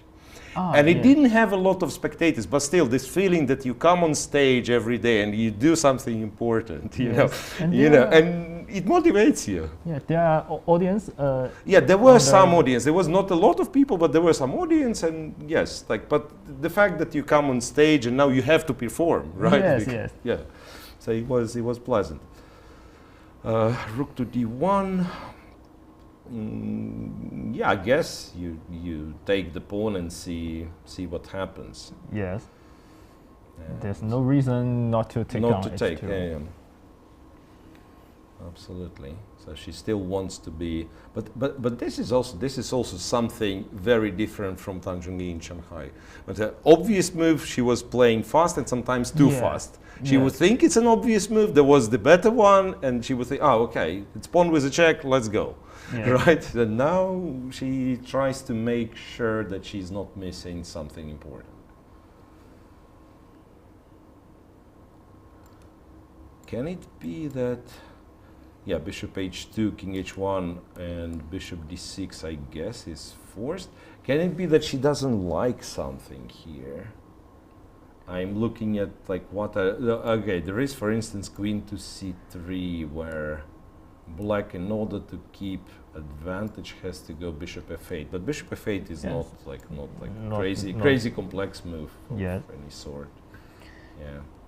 And to take a h2 here is not only a pawn. I think sometimes black needs this h5 to help her to make some attacking ideas. This is, of course, very nice achievement to have this extra pawn. And white knight is still on a4, still not on c5. Yes. And we already mentioned the a4 knight and the c8 bishop is two bad pieces for both players. So that's in a way, like, when some situation like this happens, you want your piece to improve your piece and prevent your opponent from improving their bad piece, right? Okay, here it's a little bit more factors. There is this pawn on h2. There is potentially an attack, as you said. In some line we even seen, right, that maybe black later goes rook b5, rook h5. Something. Yes. Right, and I like how today they really go toe-to-toe with the times. It's half an hour each, 31 minutes Zhu Wenjun, 29 Tan Zhongyi. Then Tan Zhongyi makes a move, Zhu Wenjun spends some time, then Tan Zhongyi catches up. So we are really, really blessed today having such a test, real performance of two equal and very strong players. Right? Yes.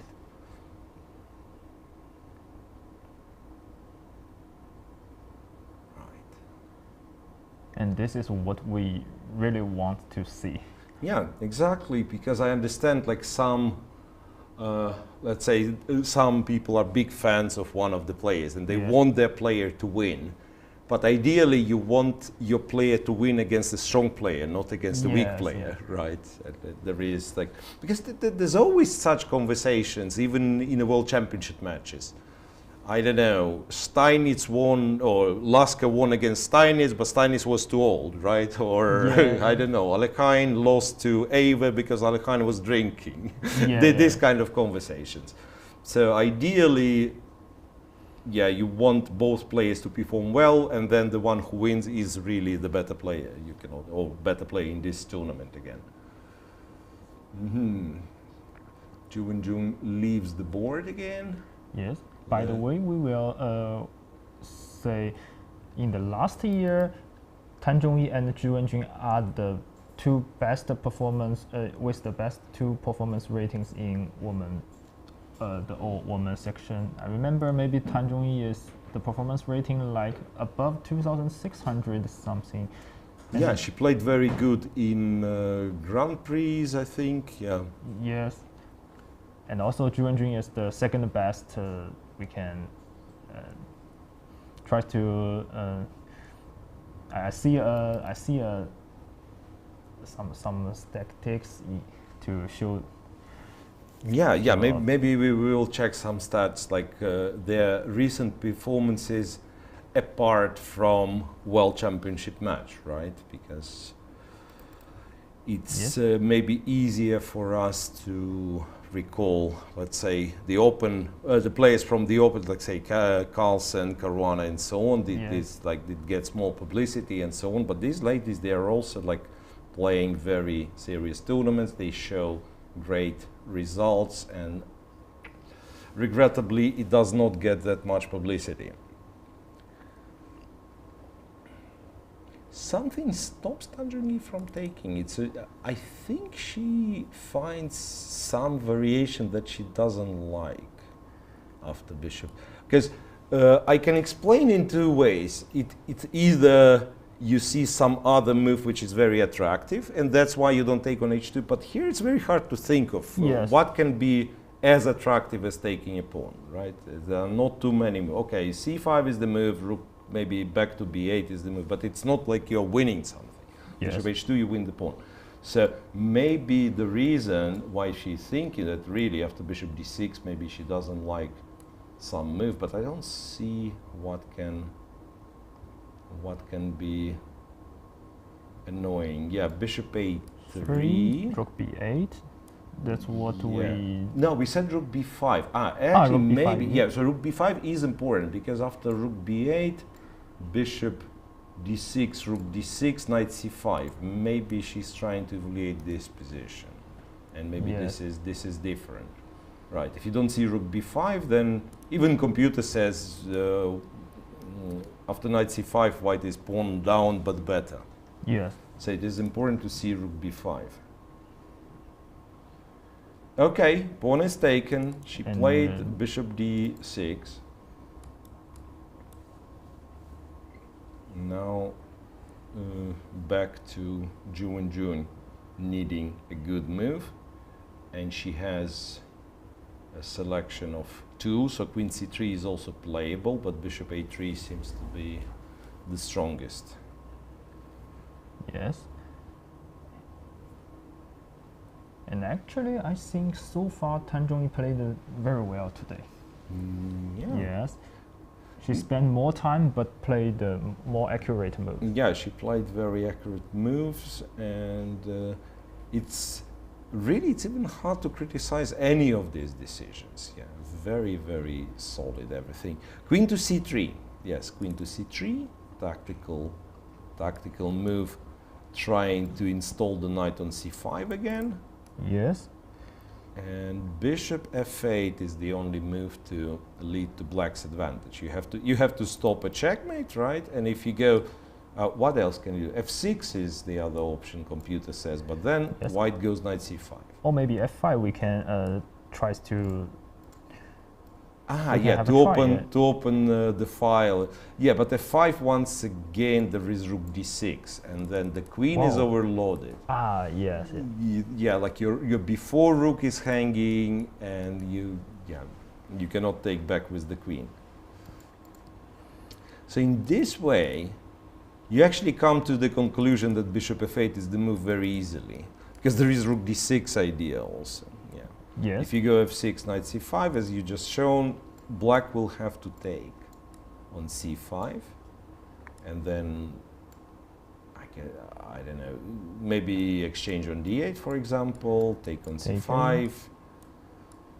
Rook e4 and queen c6. Yeah, rook e4, there is queen c6. All in all, white is safe. Yes. That's what computer says. Yeah, after check, king g1, check on h4, king g1. Black is up a pawn still, but it's now white who has the initiative, right? Yes. So like you have to go, I don't know, queen c8 or rook c8. Queen c8 loses to queen d6, for example. I don't know why it loses, but computer, I trust computer on this one. Queen c8, queen d6, and there is no defense against rook c1, I guess. Yes. Yeah. So again, pawn up, relatively quiet position, and you have to resign. Incredible. Yeah, but bishop f8 is good. So you dedicate the bishop to defend g7. You will exchange maybe one pair of rooks. Now e4 is hanging. Yes. Yeah, bishop f8 should be the move for black. And actually, I haven't seen really good moves after black to play bishop f8 Bishop for f8. white. Yeah, so computer goes rook. Well, there's a funny line because there is the correct line. It's okay. Maybe we'll see it in the game. There is a funny line. White can try to do the same, to go knight c5. Yes. Knight c5, and now you have Rook to b5? be Oh, super sorry. clever. You have to be super clever. So a6 is hanging, b4 is hanging. You cannot take on c5. Yes. Maybe that's why bishop f8 is so hard. So black is better in this case after bishop e2. Oh, Rook this takes is d8, queen takes d8. And if you take on b4, then queen h4, king g1, and bishop d6. But to see it is almost impossible. yes. Bishop d6 defends b8. Now that's incredible. That this tactic, it defends b8, and you pin the e pawn. There is no e5, and I guess g3, bishop g3. Yes. Well, This is very hard. It's a hard. beautiful tactic, but also very hard tactic to find. And this explains maybe why Wenjun went queen c3, because she thinks bishop f8 is. Wait, I will check one more time. So bishop f8, knight c5, and yeah, okay, there is rook b8 still. Rook. Sorry, rook b. Oh no, rook b6. Rook b6. Rook b6, If you don't see yeah. bishop e2, there is rook b6. There is rook b6, and then it's like equal. Yes. But compensation. But bishop e2, it's a beautiful move, but also very hard to find. Bishop e2, and if I go rook e1, attack the bishop. And This at least the is- rook b5 now. Yeah, rook b5, you are right, but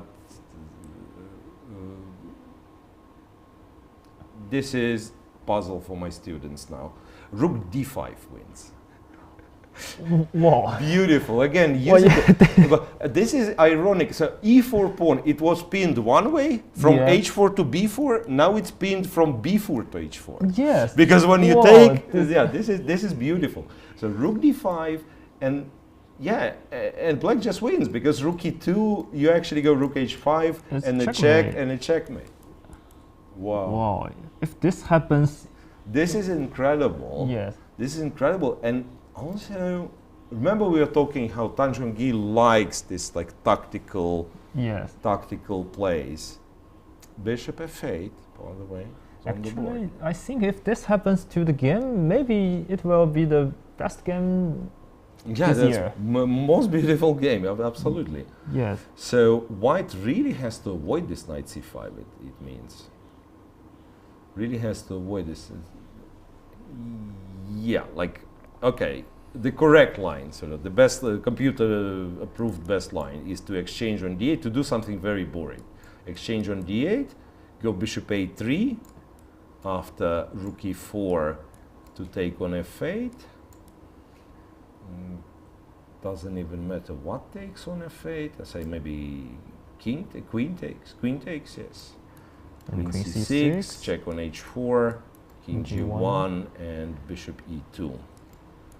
Something, to be honest, very unclear. Computer gives like almost equal, but I don't know. How do you consider this equal?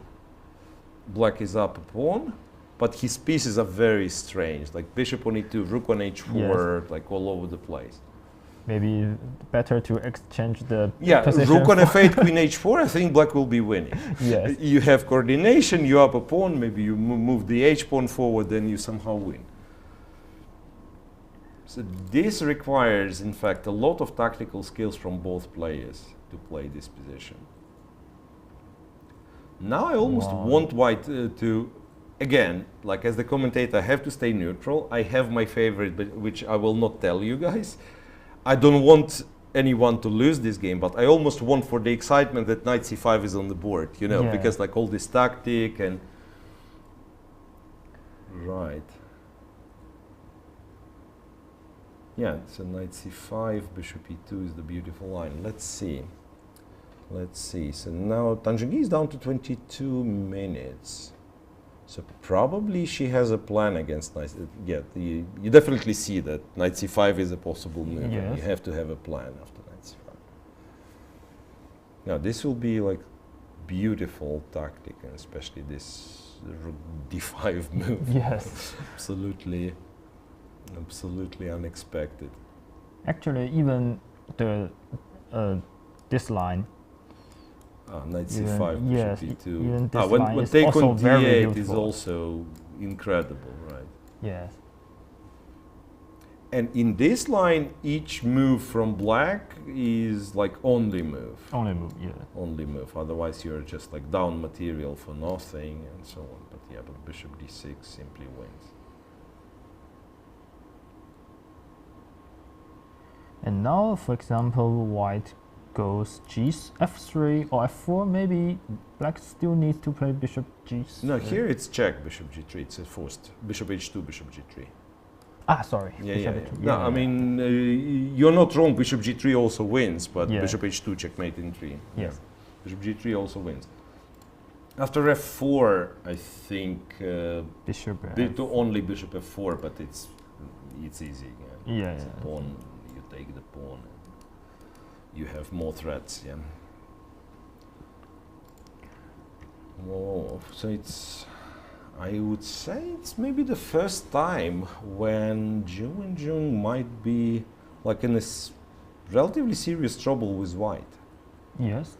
It's again like computer evaluation is equal after this rook d8, knight c5, but from kind of game logic, still you want active moves. Then we was talking so much about knight on a4 misplaced. You want this knight c5 move.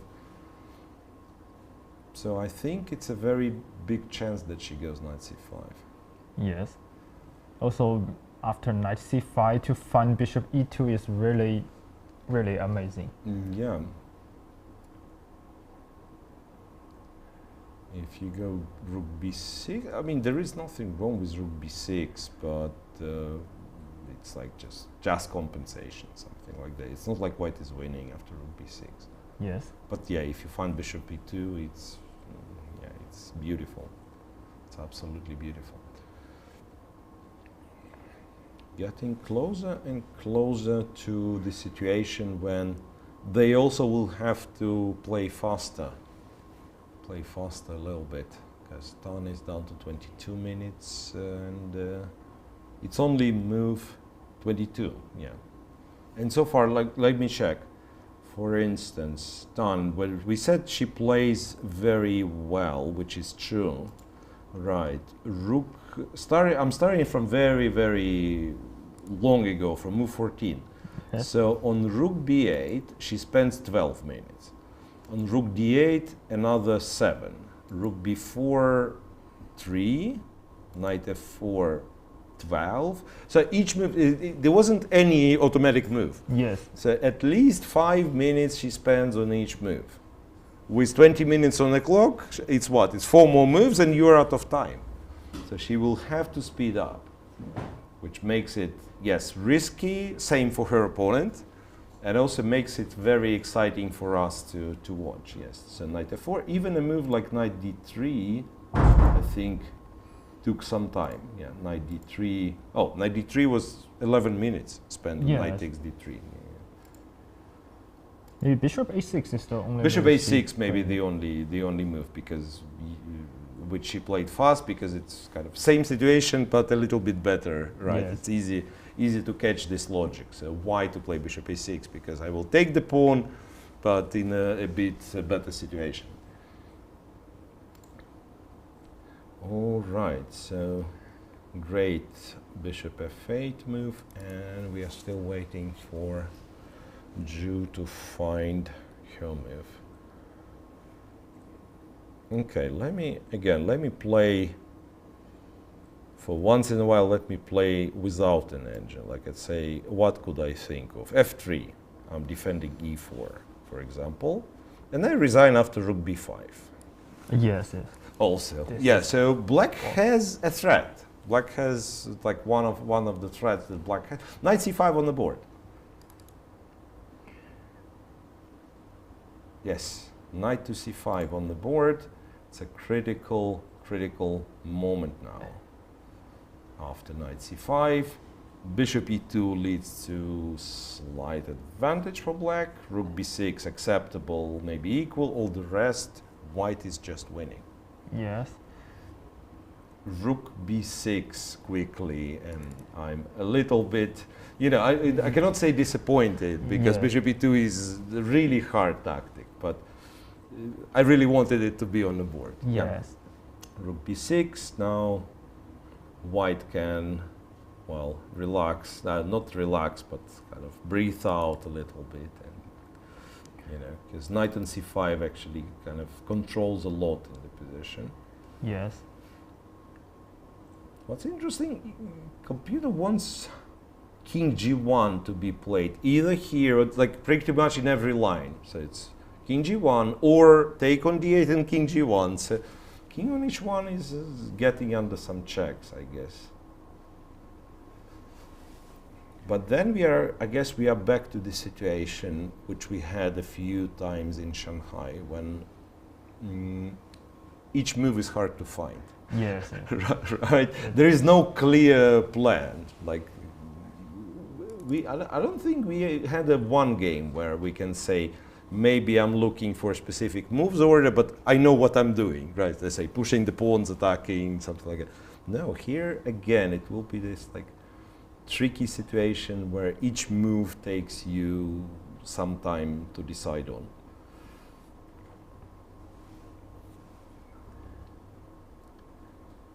And still, I think rook b6 is really reasonable. No, of course, no, of course. And it's still not like white is absolutely safe now. Yes, because king g1, I think it is really not a move will be played in the game. Yeah, even if it's played, then let's say black has like many ways of getting to an equal position, and in a way I think maybe instructive, so that computer wants to go bishop e2, still force the trade of rooks, and after queen e3, it is still a bad bishop, but now it goes to h5. Yes. Yeah, now it goes to h5, maybe goes to g6, who knows, maybe f6, e5 in some case, right. So white probably still has compensation, but the game goes on, and it's not like it's drawish or something. Right. Well, if white just takes the bishop on a6, black is just better. It's the extra pawn for nothing. So it's not that I want to take on a6. Maybe my entire compensation is that this knight on c5. Because yes. I thought maybe I take a6, start exchanging, simplifying. No, computer says in this case you are just much worse. In this case, because I think light square bishop is really bad, and when you exchange it, just release the pressure for black. Because Yeah. even if bishop e2, bishop h5 goes to h6, it's still It's still, yeah, like it's still a problematic piece. I agree. Yes. I agree. So maybe the moment black like fully solves the issue of this bishop is actually when black has the advantage. Right.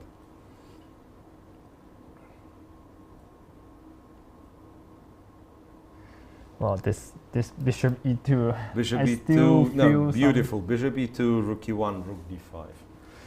Yes. Actually, I still in some motion in this bishop e2 move. Yeah, it's so tricky. Bishop e2. Yeah, but that's rook d8 was the only. Yeah, actually, we didn't show what was the way not to lose for white after bishop e2. Yes. We found like beautiful ways to lose. So rook d8 only move, queen d8, and king g1. Yes. Rook b5, queen e3, take on c5 with the bishop, queen e2, and bishop b6. So we could have a position like that, where white is fighting, but black is obviously better. It's a question of like, will you convert this extra pawn or not? It's the evaluation is 0.5 minus 0.5, so not full pawn, but kind of half a pawn extra. I think with like good chances maybe the black wins somehow. Queen e5 played by Wenjun. Queen e5, actually a challenging move. Yes. First we can show the move. If black takes the piece, it's a really rook takes, exchange, and exchange on e5, take on c5. Actually, this is also not a bad move. Black can play this, but maybe ends with a draw. Check, bishop f8 and bishop d6. And maybe here you have to go with the h pawn. Or yes. Yeah, g pawn loses. g6, bishop f8 resigns. Yes. Because bishop c5 is a threat. Right. So you go h6 or h5, something. Yes, and I take with rook. You take with the rook and you take on f7. And I'm afraid black will have to work for this draw, even here. Yes. Rook b7, rook f8, and put the bishop on c5. So it's opposite colored bishops, but very beautiful structure for white. Yeah, very beautiful structure. So this one is still, if let's say we get this endgame and we exchange the players. Now Wenjun is white. What am I saying? Yeah, she just won the very similar endgame in game 4, right? Yes. Game 3. Game 3. Yes, Opposite colored bishops with the rooks. Right. So this is tricky. And again, the right way to continue would be not to exchange the queens after queen e5, but to go queen e7. And if rook d8, queen d8. Maybe you have rook b5 ideas. Yes. So computer is back to like playing king g1. All these things. But wait, king g1, rook b5. King g1, rook b5, bishop d4. So it somehow defends c5. Yes. I guess, yeah, bishop d4, rook c1 if needed. Technically, this one is also strange position. Yes. Very strange position because bishop on a6, as you said, like is so bad. But still, white's pieces are also not in very good place. Yeah, like white's knight's good, queen centralized. The bishop will go to e3 later and rook c1, something like that. Yes. Something's happening. Queen e7. Some moves are getting played. Queen e7, yes. Queen e7. I guess somehow it feels that Wenjun gets back the control over the position. Maybe black is still slightly better, but Now it's unlikely that white blunders something in one move. Yes.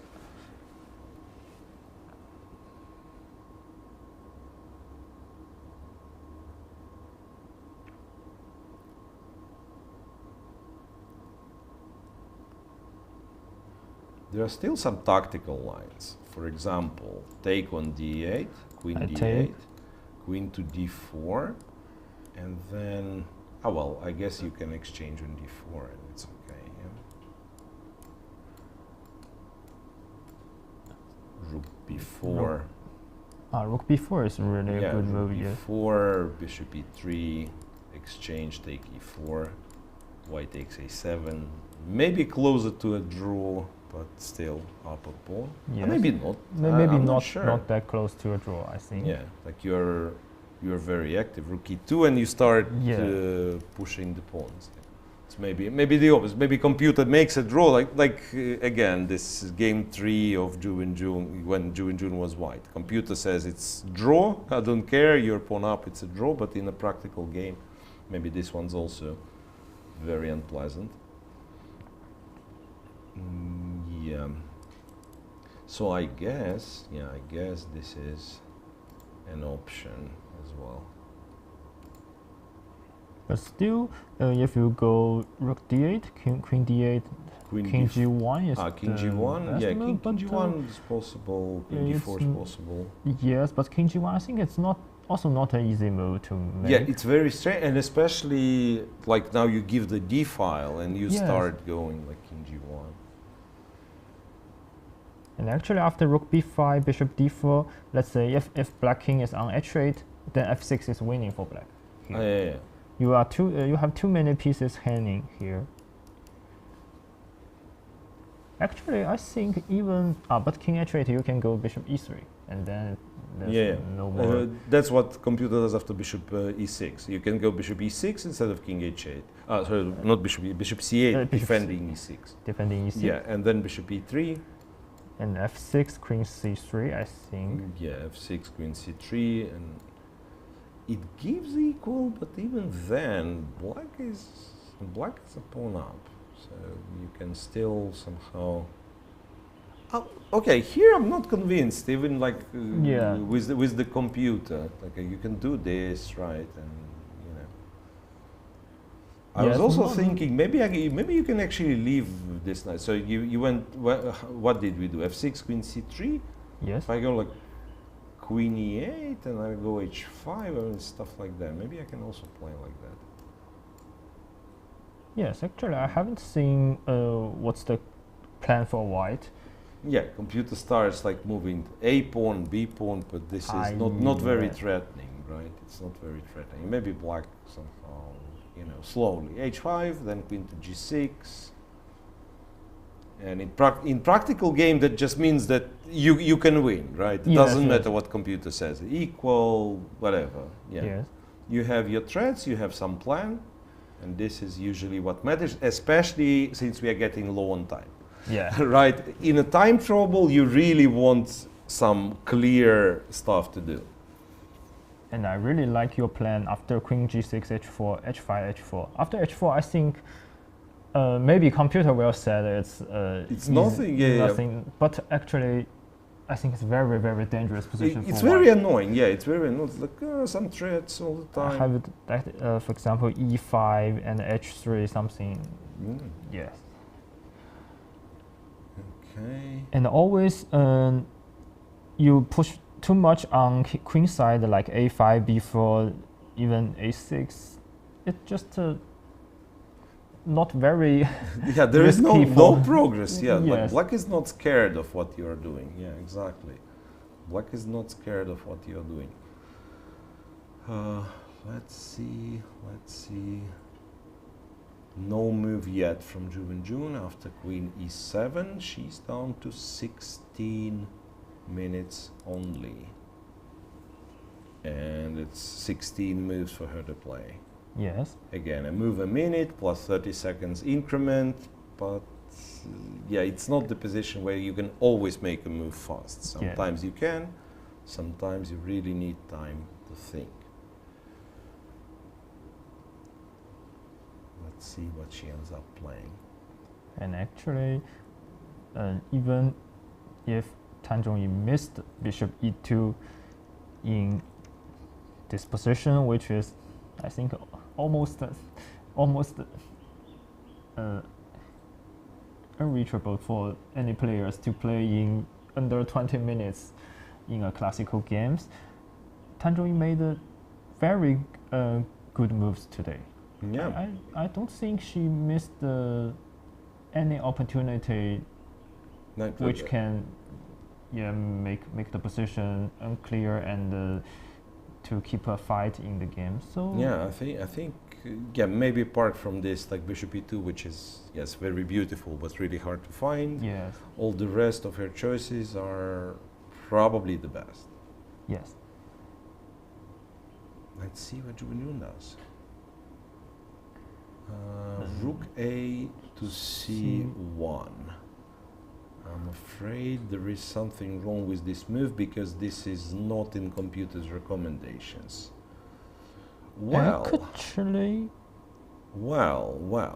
Actually, rook takes d1. Rook takes d1 and rook b5 is not very complicated. Wow. And after rook b5, what can white do? Actually, I haven't found a move here. Nothing.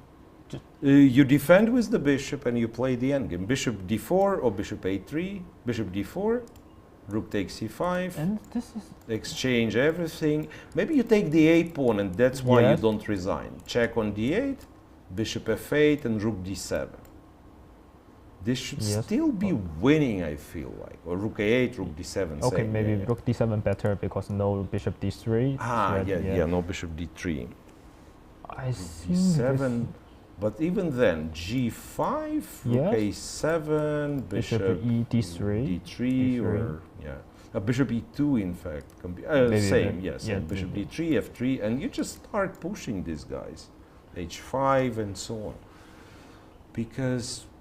Yes, a pawn looks dangerous, but it's not promoting yet. Yes, you have king pair of g7. bishops. Yeah, like with two bishops, there's always some trick to stop this pawn. Yes, maybe we can show, for example, some moves like this. If you go the position like this, after a6, I just play a bishop b5, and you have to at some point you run a7. Yeah, you go maybe h4. Yes. And h4. This way, black I think actually wins easily because at some point you're in Zugzwang and you will have to. You will have to push the a pawn. Move the rook and drop the a pawn. Yes. Whoa. And black can play some like bishop d4, bishop b6. These moves are all. You can wait. You can at the very least even king e5. Yes. Rook g8.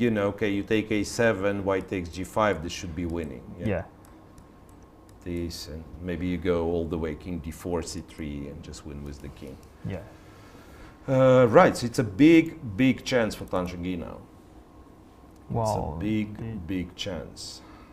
Take on d1, go rook b5, and go after material. Rook b5, or maybe white play b4, but I think b4 I can just take on b4. Rook b5, b4, maybe she was hoping for b4. There is I think tactical trick here involved. Rook takes b4, and after knight a6, you have f6, and f6 is important. Yes. This is what you can, because rook b5 is good for equal position somehow. The knight on a6 is like very passive.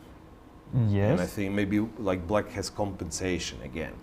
But instead of rook b5, if you go f6, queen c3 and rook b6 and rook b6, you win back the piece. Yeah, because the queen can defend the knight, but then you take the bishop. Wow. This is again, it's because you're right. It's suspicious that Wenjun would just blunder rook b5. So she has a plan, she has a trick, and then her trick with b4 can be refuted with counter trick. Will Tan Zhongyi find it? Okay, what are the alternatives? Let's imagine we don't see this tactic. What are moves for black? You can go rook b5 immediately, maybe, right? If you don't see rook d1, rook b5 immediately. Then, no, but then white takes d8, goes bishop d4. This is something we discussed. This is playable, but nowhere near like good. Yeah, so rook takes d1 and rook b5 will be very, very serious decision.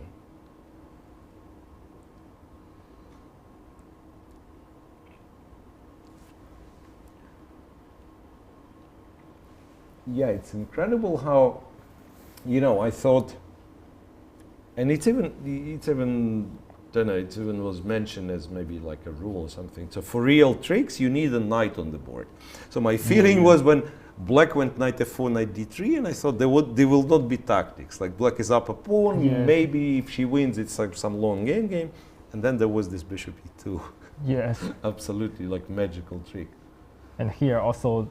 Yeah, even here, all this like f6 intermezzos. It's also very beautiful tactics. Wait, here. and why do we need f6 first? Let's try to understand. Like, takes, rook b5, b4, rook b4, knight a6. If I go rook b6, here just knight c5. Knight c5 is enough. Yes. Knight c5 and f6. f6 take on e6. It's and like black is not losing, but also black is not winning. Yes. This king position, you need to play for a draw. King f7, king f7, knight f8, rook a2. You're probably not, or rook f2 maybe. Rook f2. Yeah, maybe you make a draw, but you're not winning. Yeah. Wow, just wow. And Tan once again gets below on a clock, below her opponent, calculating, and she doesn't take.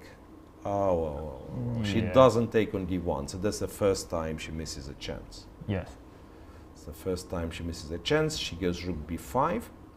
Now rook takes on d8, will transpose the previous, or can transpose to the previous line. Just the difference is king g1 instead of rook c1 instead of king g1. King g1, you were right. It's like somehow computer move. Somehow computer move. Here. Now they both have to speed up. Wait a second, here on your display it shows 19 minutes. I'm checking on a different website, it says 14. Okay, we'll see. We'll see. Anyway, that means still not a lot of time. Yeah. Even if it's 19 minutes, it's still not a lot of time. Okay, let me update and see if it's... No, it didn't change. Here... here it's getting updated. Yes. So indeed I get the a little bit. Maybe here it gets with a little bit of a delay, but fine. Yeah, so 14 minutes each. After rook b5, two moves do not lose for white. It's rook d8 that we mentioned, and there is rook d4 move. Rook d4 is impossible. Again, like tricky. Yeah. And it's not even. It's not like a big trick, but you don't think of rook d4 because the knight is hanging. Yeah, how do I? This is really impossible to find rook d4. Rook d4 and like there is. I guess there is no trick for black. Now can white play b4? Let's say if Wenjun haven't found this rook d1, rook d1, rook b4. Maybe. Yeah. Wait, if white plays b4 here. It's the same trick. It's only connected with this check. Yeah. Yes. So maybe if she had this idea of b4, if black trades, maybe now she will play b4. Yeah. Wait. Maybe there is f6 as the third option after b4. f6. If I take. Queen e6, queen e6, queen takes, knight takes, exchange on d1, and I think maybe you take with the bishop this time. Yeah, now you take with the bishop. And this yes. is the trick. So And knight c7 is useless knight with c7, rook I guess h5. check. Yes. Rook a5 even. Oh, okay. Rook a5, famous. You said. Yeah. Who was this? Golden rook. Golden rook. Yeah. Yes, Wang Yue said in a Chinese podcast that this is a golden rook. Golden rook. Yeah. Yes. So we get golden rook on a5. This actually would be like close to winning for black. Yes. Yeah. So then. Well, so what if after, let's say after b4, rook d1, can black go f6? Rook d1, rook d1. Yes, because we know rook b4 is the rook b4 is the win. Yes. Yes. And f6. Now, yeah, if white takes, it's same loss, but queen c3 or queen d4. Queen d4 for whatever reason is stronger. Yes, this is Queen why d4, Tan Zhongyi doesn't exchange the rook. Yes. Yeah, so controls the d4. And actually, here I can even see how black gets in a bit of trouble. Like if I defend b4 pawn and go to d8, you know, maybe it's even like slightly unpleasant. Yes. Wow. That's first game in so many different ways. That's first game when they both get into time trouble. I would say first game where like both players can really lose. Yes. Right? Because, well, there were like some tactical ones where we say you can even lose this if you blunder something. But here it's around equal all the time. Yes. With a lot of tactical possibilities for both sides. Well, and I think exchange happened and queen to d4. Yeah, exchange and queen to d4, which is acceptable. But now again there is, like, if Tan Zhongyi finds, there will be possibility to fight for advantage. I guess if you exchange, it's just like a draw maybe, or compensation. Very close to a draw. Yeah. Compensation. Yes, so black apparently has queen g5. But how is this? If I take queen h6? Queen h6, yes. So now we build the battery in the opposite way. So first the rook, yeah, queen h6, king g1, and rook h5. It's a threat of checkmate in one, and we win the rook.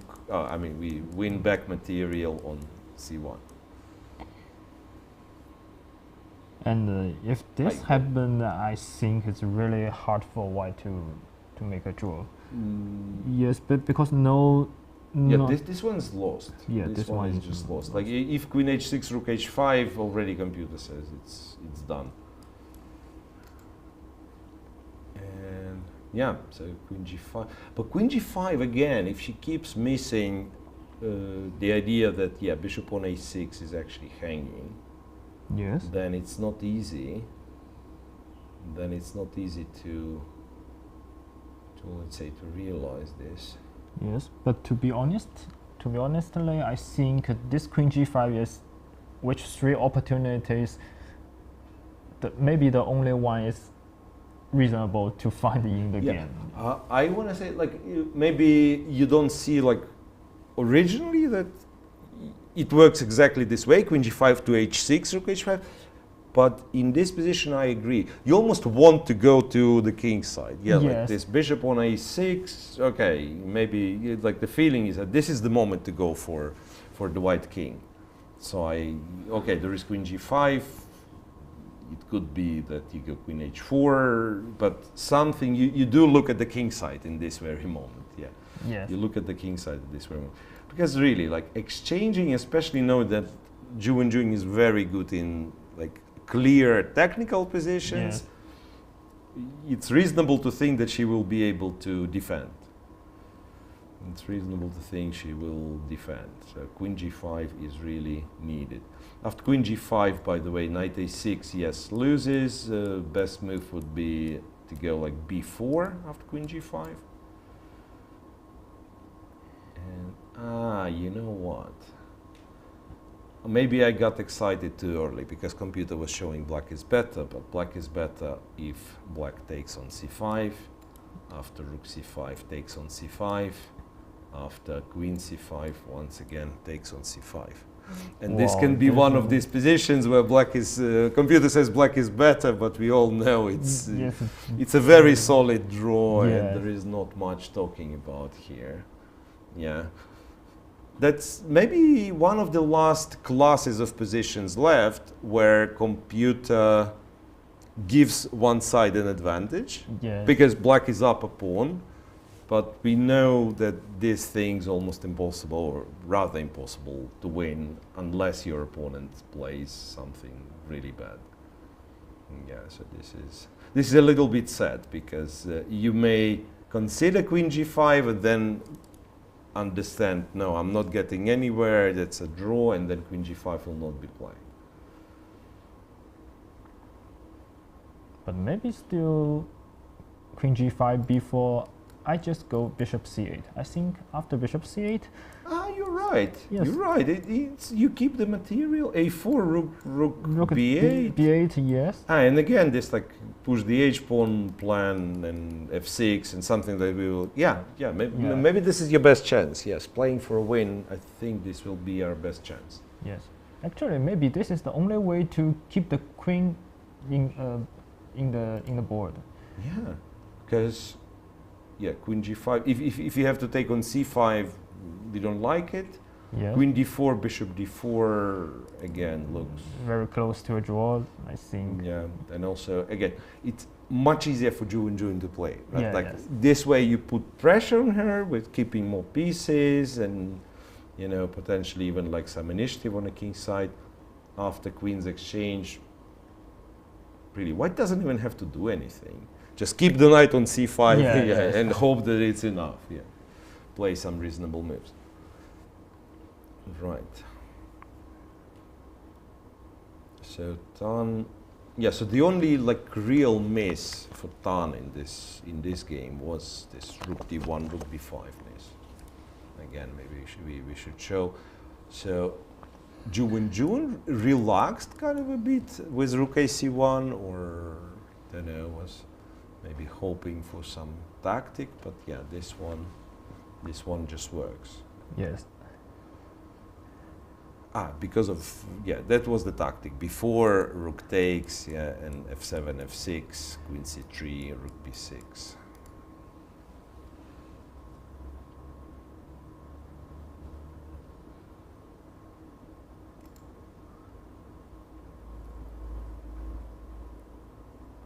Really love how they spent time this game. Like closer and closer getting to time control. No real, let's say, lead on the clock, but also no immediate moves, right? Yeah. Feels like restart of the match again, like almost if we are back to game one of a different time. Yes. Between the same players. Queen to h4 check, which is, I agree, very, very tempting move to play. But after king g1, guess what? What's your next move is the big question. Bishop c8 is the answer. Bishop c8 is already played. It's relatively similar to what we were discussing. But now white gets a chance to some complications. a4. If I go rook b8, maybe my rook is... Rook b8, and queen e5. You will have to go rook a8, all the rest is bad. Yes. And then we are in a strange situation. White goes queen c7. And if you ask me, like, what is the threat for white, maybe the answer will be, I don't know. But it's very hard to make moves for black. Yes. And especially kind of low on time. This queen on c7 is, like, really annoying. And black also, like, at some point will take on c6. Yes. Win the pawn back. So we are back to all three results being possible if white like finds. But yeah, but good news for Wenjun fans that there is this a4, but now pretty much any other move is kind of solid, good Yes. enough, including, pardon me, stupid moves. Rook d1, for instance, is not easy to refute, I think. Rook takes Actually, c5, it's a blunder, and then queen d8. I don't know if you find these things. I mean, maybe not with this time on the clock. Yes. Maybe not with this time on the clock, but it's some funny line. Actually, I think it's very.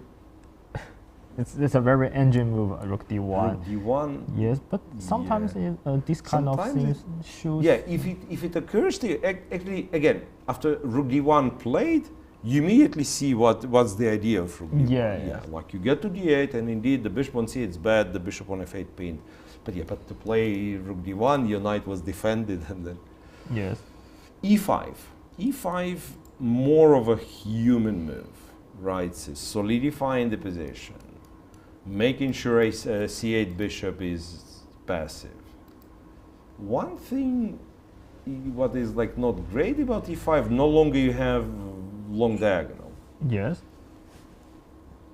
But instead of having this long diagonal, knight e4, knight e6 will be the new threat for white. Yeah. So what black can and probably should do is again play dynamically, and I'm not sure if I would be able to find it. Queen e7, attacking the knight, and I guess what's important that is if knight e4, rook d5. So put the rook on d5. It's a strong rook. Yes. And maybe then if you go king e3. Queen e3, bishop a6 somehow. So it plays like this. So basically, I think the idea is rook c6. Now rook d1 wins. Yeah. Yes. King h2, queen King h4. h4. So still, this king is not safe. It's like never safe. So queen e7, and then computer goes with b4, a5, I guess a3, something like that. Well, but Actually, I can see how you don't win it with black at all. The bishop is passive on c8. Yeah, the bishop is passive. But maybe the bishop is passive till the end of the game. It's really hard. Yeah, really hard. Actually, after a3, all black pieces are passive. Yeah. Yeah. Yeah, I think like what's even like how do you even play for a win? Yeah. h6, queen a7, and then start exchanging on c5. But we are back to same opposite colored bishops ending as the maximum. Yes, so realistically you need somehow to organize f6, but this is not happening. Not in this game, yes. not in this structure. Maybe e5 is a very good practical move then. Maybe e5 is a very good practical move. And let's see, 6 minutes left for Zhongyi, and still 11 more moves to be played.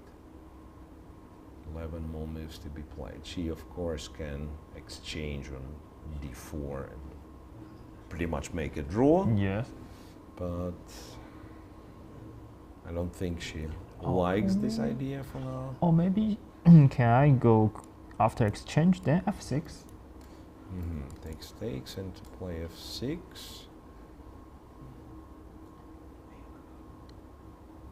Yeah, maybe. Actually, I think this is more opportunity than after queen e7 and then Yeah, I all guess you're things are right. blocked. Yeah, queen takes d4, bishop takes d4 on the board. And I think Zhongyi will play f6. I really don't think she will play bishop c5. No. Bishop c5 is out of question. a5 on the board, I think. a5, yeah.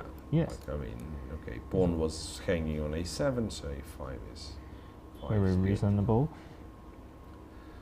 Now, good news for Zhongyi is that I think in a position like that she will easily manage to get to the time control Yes. and maybe get the chance to, say, play for the winner later on. But white is so solid. White is so solid here.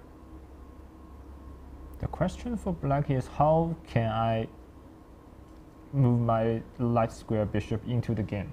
Yeah, even like you have, let's say, all the moves, like show the construction, how it, yeah, Yes. you're right. F4 by Wenjun.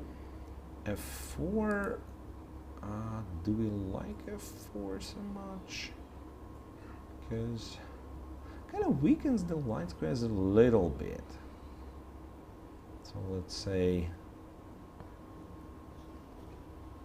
yeah, the bishop is still arrested on c8. This I understand. Yes. But some move like maybe h5 and try to run with the king. f5 or maybe to g6 and then f7, f6. Maybe. h5 Yes, or played, maybe- yeah. h5 played. And now both players are a little bit short on time. Less worries for Wenjun yet, but again, a little bit about philosophy of the game. Positions like this, when you think it's almost a fortress, but not really, right? Yes. And it's also tricky to play because part of you wants just to say, okay, I will be waiting. Yeah, I will be waiting for you, show me how you win. But if your opponent actually shows you how to win, you feel so stupid, right? Yeah, Maybe I yes, could do something productive, instead I was going back and forth, and then I lose. Yeah. h5, king f2, yeah, king f2 is logical, of course. And king h7. Yeah, king h7. What's interesting after king h7, king f3, king g6, and computer goes g4. Which I don't know how easy it is Yes. to start playing moves like g4, because otherwise, You let's need say, to be careful about some tactics after g4 actually. Maybe I take and f6. take f6 that white cannot really take. Yeah. Yes. Why white is so happy? I don't understand. So king back to f3. Computer says it's equal. fe5, fe5, for instance. Maybe the bishop still never gets into a game. Yes. Maybe never gets into a game. I think what you mentioned, f4 is not really a good move. It makes sense because after, for example, here g4 is not an easy move to make, and after black play king f5, then f6, or even g5. Even g5 in some cases, yes. Yes, it gives black really some real chance to play for play win. for Yeah. win. Yes. And king on f5 is just King on f5 will be nice, yes. If black manages to get king on f5, it will be nice. All right, let's see. So king f2, bishop e7 was played. So she's really playing for this f7, f6. Yes. So bishop e7. Yeah, also another way of playing this position. Yeah, to go f6, king f7 maybe. But still, the other bishop on c8 is really stuck. Yes. Let's make some magic. If the c8 bishop comes to d5, I think it's totally winning. Game over, Yes. right? f5, I guess the same. Yeah, Yes. like bishop on f5 is the same. d5 is ideal square, of course.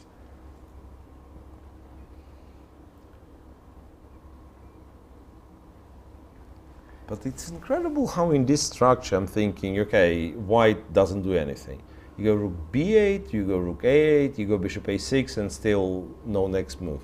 Yeah. Yes. 3 moves or whatever, 4 moves in a row, and still We can like, show it. yeah. White just waits, and even back to f2, Still. and still like, you go to b5. Let's say king e3, and no, maybe this is the way. Maybe right? you can go. Now you can go a4. Yes. Yeah, I was not sure because white, of course, could go a4 himself. And Yes. whoa, something is happening. King e3, and Zhongyi plays g5. Zhongyi plays g5. Makes sense. Yes. Also, like trying to at least open up the position. No, wait a second. Wanted to say if white takes, black takes back with a check, but it's not the end of the line. It's not the end of the line. The rook is hanging, so white in fact cannot take. White cannot take. Computer shows some funny way of developing. No, it's not developing the bishop. Bishop b7 it was giving like a g3, and then one of the moves is bishop b7, which to be honest I don't understand. Yes. I think g3 Tan Zhongyi will go king g7. A very human thing. G7 or h7 to g6, right? Yeah. Knight e4. Knight e4 played by Wenjun. And take is on the board. Take is on the board. King f4. Now the bishop is still passive. Yes. Can it be that white is better at some point? Because I'm thinking if you somehow allow me bishop c5 and we trade the bishops, then even Yes, pawn down I start playing for a win, right? Yes. Yeah. I'm not sure how successfully. Maybe it's still a draw, but black can forget about being better in this position. And this happens when we maybe 2 hours ago we talk about some position white will down a pawn and the knight against Knight on bishop. c5, yeah, knight on c5 is really powerful. Okay. Yeah, so a move like g5 in a time trouble is very understandable. Yes. But from the perspective that you want to keep tension for, I guess, for yourself, but for your opponent also, it was maybe better to first get the king on g6, you know, play f6, so create more of a like tension without easy moves for white. So now white gets knight on e4, so many nice dark squares, right? So many nice dark squares. I forgot this pawn is hanging. Yes. But actually, maybe white will not take the c6 pawn. Yeah. Yes, after take rook c6, bishop b7. At least the bishop is alive. Yes. Yeah, I'm checking like after moves like king g7 or a4 or rook d5, c6. There is no line in which white takes c6. Yeah, it goes bishop c5 or knight c5, but doesn't take c6. Yeah, that's a clever mention. But yeah, Tan Zhongyi, again, a little bit in a time trouble. She doesn't know or doesn't feel like if this pawn is really hanging or not. But bishop b7 is a mistake. Bishop b7 is a mistake because now after bishop c5, you cannot avoid the trade of bishops. Yes. Bishop d8, knight d6. Yeah. It's actually a really big mistake, bishop b7. So now if Wenjun plays bishop c5, it's white who is better. It's white who is better, and it's even not clear how to hold everything. Yes. And bishop c5 is on the board. Look, so what is the problem with black's position? Let's illustrate by taking on c5, knight takes c5, and I was thinking bishop c8 originally, to be honest. But then it's a4, rook b4, and rook to c4. Yes. Rook takes, pawn takes, and this is like picturesque position where explaining why the knight on c5 is stronger than the bishop on c8. White wins king and pawn endgame. Yes. King g5, king h5, right? Yes. And if one day it's not enough, then you play knight b3 and you win a pawn on a5. Yeah. Yeah. Yes. So bishop c5, and for the first time in this game, we can comfortably say that Wenjun is better. Yeah. Move 36, so 4 more moves to reach the time control. Very hard task for Tan Zhongyi to adjust from, let's say, complicating position, playing for a win. Now she has to recognize First of all, that it's like a very hard position and fight for dear life, because King F8 is still maybe holding the position. Now But, if at say least bishop I can e7, take king e7, knight knight c5, c5, black is in time to play f6. f6, Yeah, yes. black is in time to play f6, and black probably has no business winning this game anymore, but at least like not getting squeezed out. Wow. It's a big change. Yeah, bishop takes c5. Feels like it's going a little bit downhill from here. And now after knight Knight c5. It is terrible. Yes. It's absolutely terrible. Best move, like not to be completely lost, is a4, which is also a hard move to play. Yes. Actually, maybe a4, knight a4, you need to play c5. a4, knight takes a4, and you will play c5. And Wow. then, yeah, believe it or not, yeah, a4, knight a4, c5, knight c5, bishop g2. This is what computer says. Even here, I wouldn't be sure. But maybe, yeah, maybe h pawn is dangerous. And Actually, first, I think rook g1 is not easy for a draw, even after rook g1. Also, I can go knight d7, knight f6. Hard to believe it's a draw. No, it's not a draw. This one, it's white is still better, but if you don't play a4 and c5, it's plus 2.5. So it's just if you don't play a4 in this position, you lost. You lost because the white strat is to go a4. And Yes. the white strat is to go a4. Like I say, bishop c8, a4. We said rook b4. If it's rook b8, white wins by, say, rook d1, maybe? rook d1. Rook d1 to Yeah. d8. Yeah, king g7, king g5, absolutely. So both bishop and the rook cannot move. Yes. Both bishop and the rook cannot move. Yeah, this is like complete domination. And actually, I think after this, black can resign after king g5, because Yeah. rook d8 is just a hopeless. Yeah, you will not be able to move. Yes. Mm, And after, for example, you go rook 8, rook d8, rook b8, and knight e4 just to win a piece for white. f6. You go rook b4, knight f6, checkmate. Yeah. Crazy. Yes. Wow. So Black played king g7, now a4 wins. And now after a4, rook b4, you don't even need to go rook c4. Rook c4 is good, but also yes. king g5 is good. And I Because think the bishop was still hanging. Yeah? white just need to go rook d1, rook d8, knight d7, knight f6, and Yeah, I it's guess. Yeah, I mean, maybe unstoppable. first you take h5, right? Because yeah. rook g4 is Yeah. what the black wants. But also rook c4, and after rook b6, you go rook d4. Maybe you can cut Yes, all the yes. contemplate. Yeah, white is winning now. White is winning if she finds a4.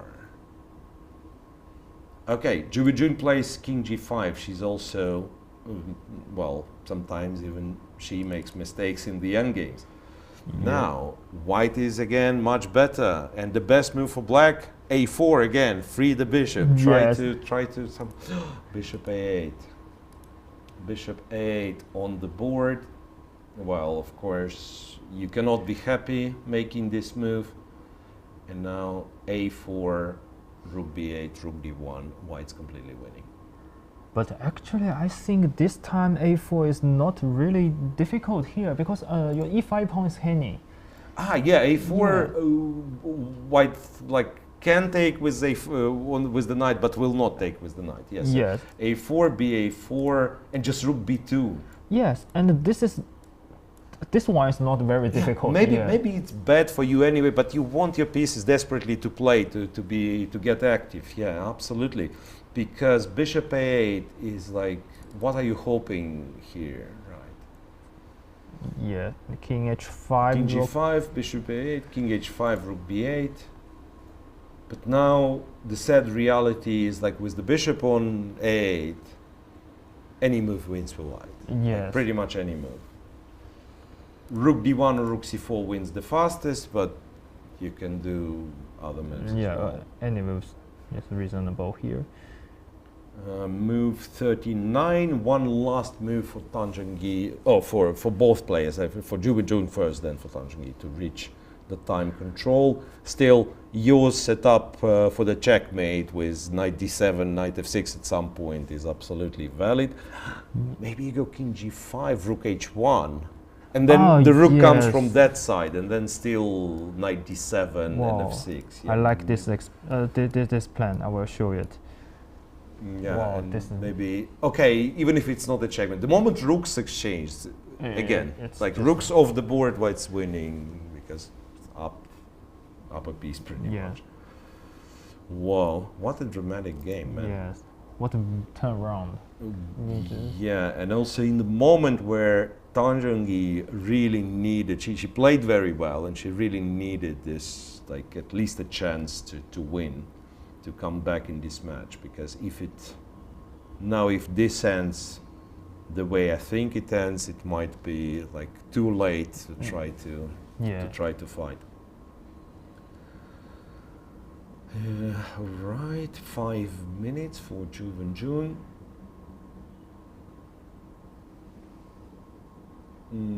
There is this way of winning. Rook c4.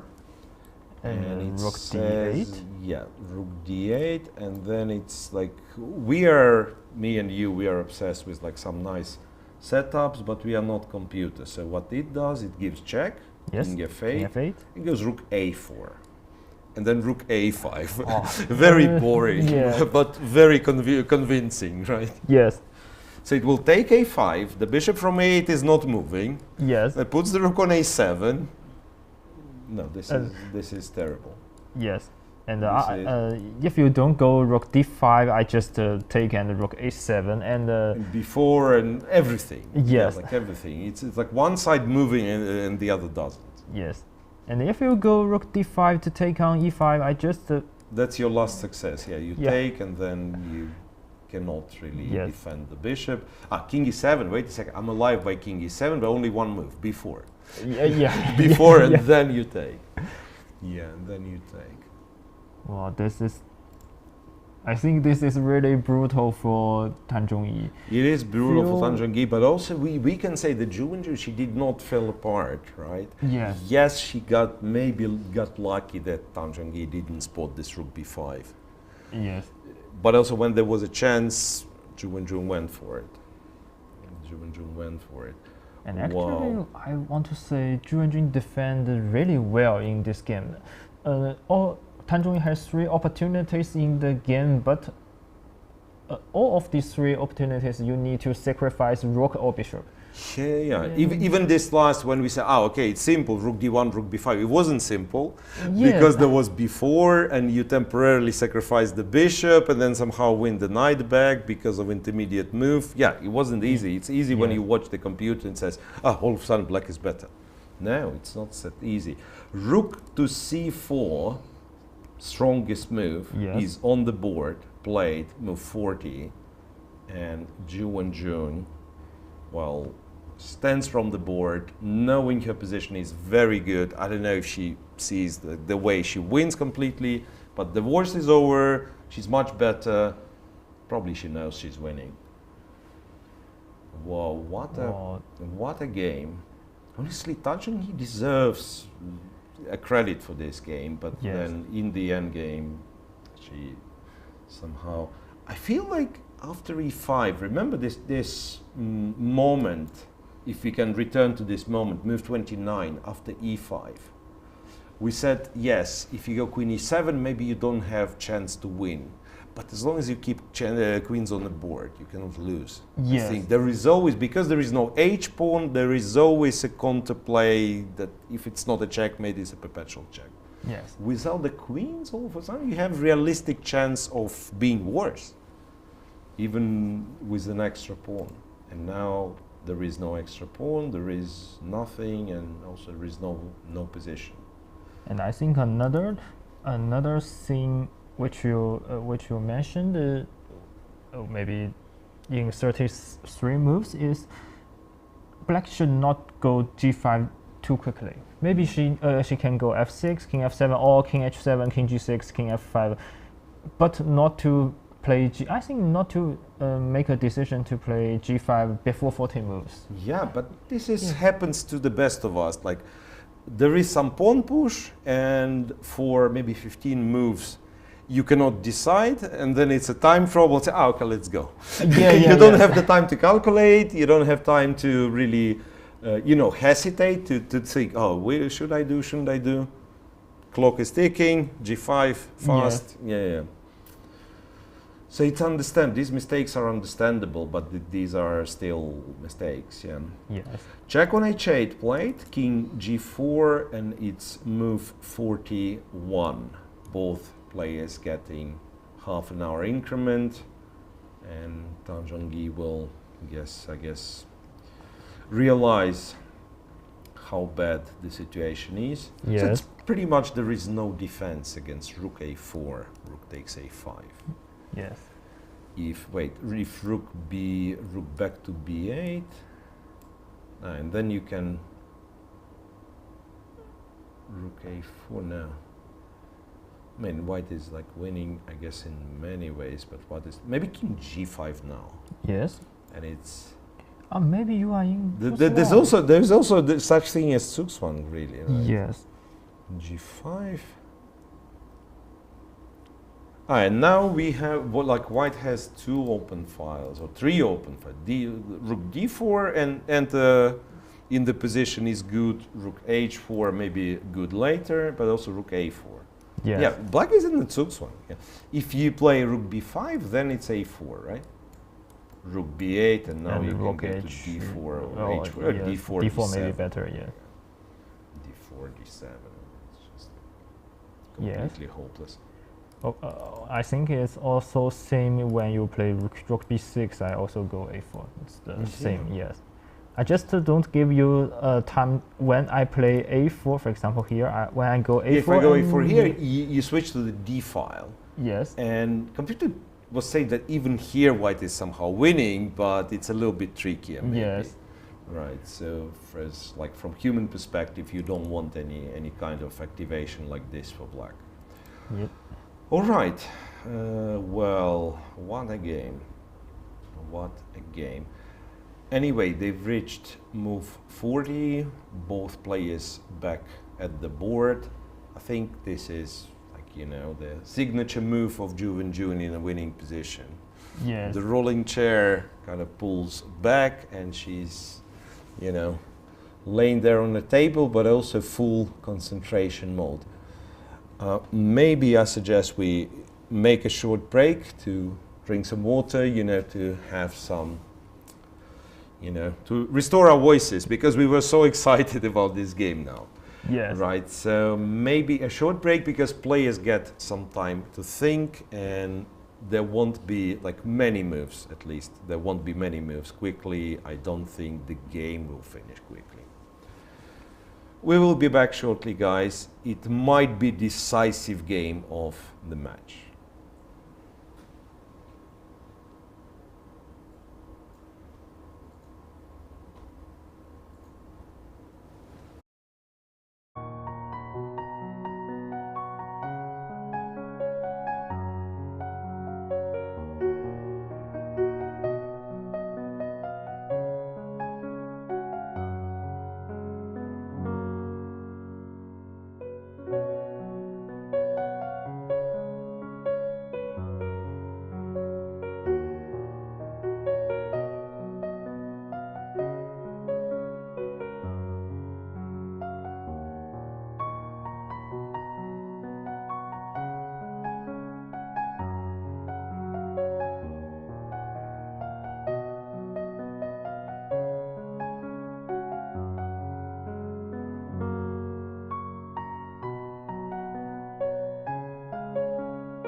Welcome back to FIDE Women's World Championship match, game number 7. And after the time control, as they say, the smoke has settled. It's clear that Wenjun is winning.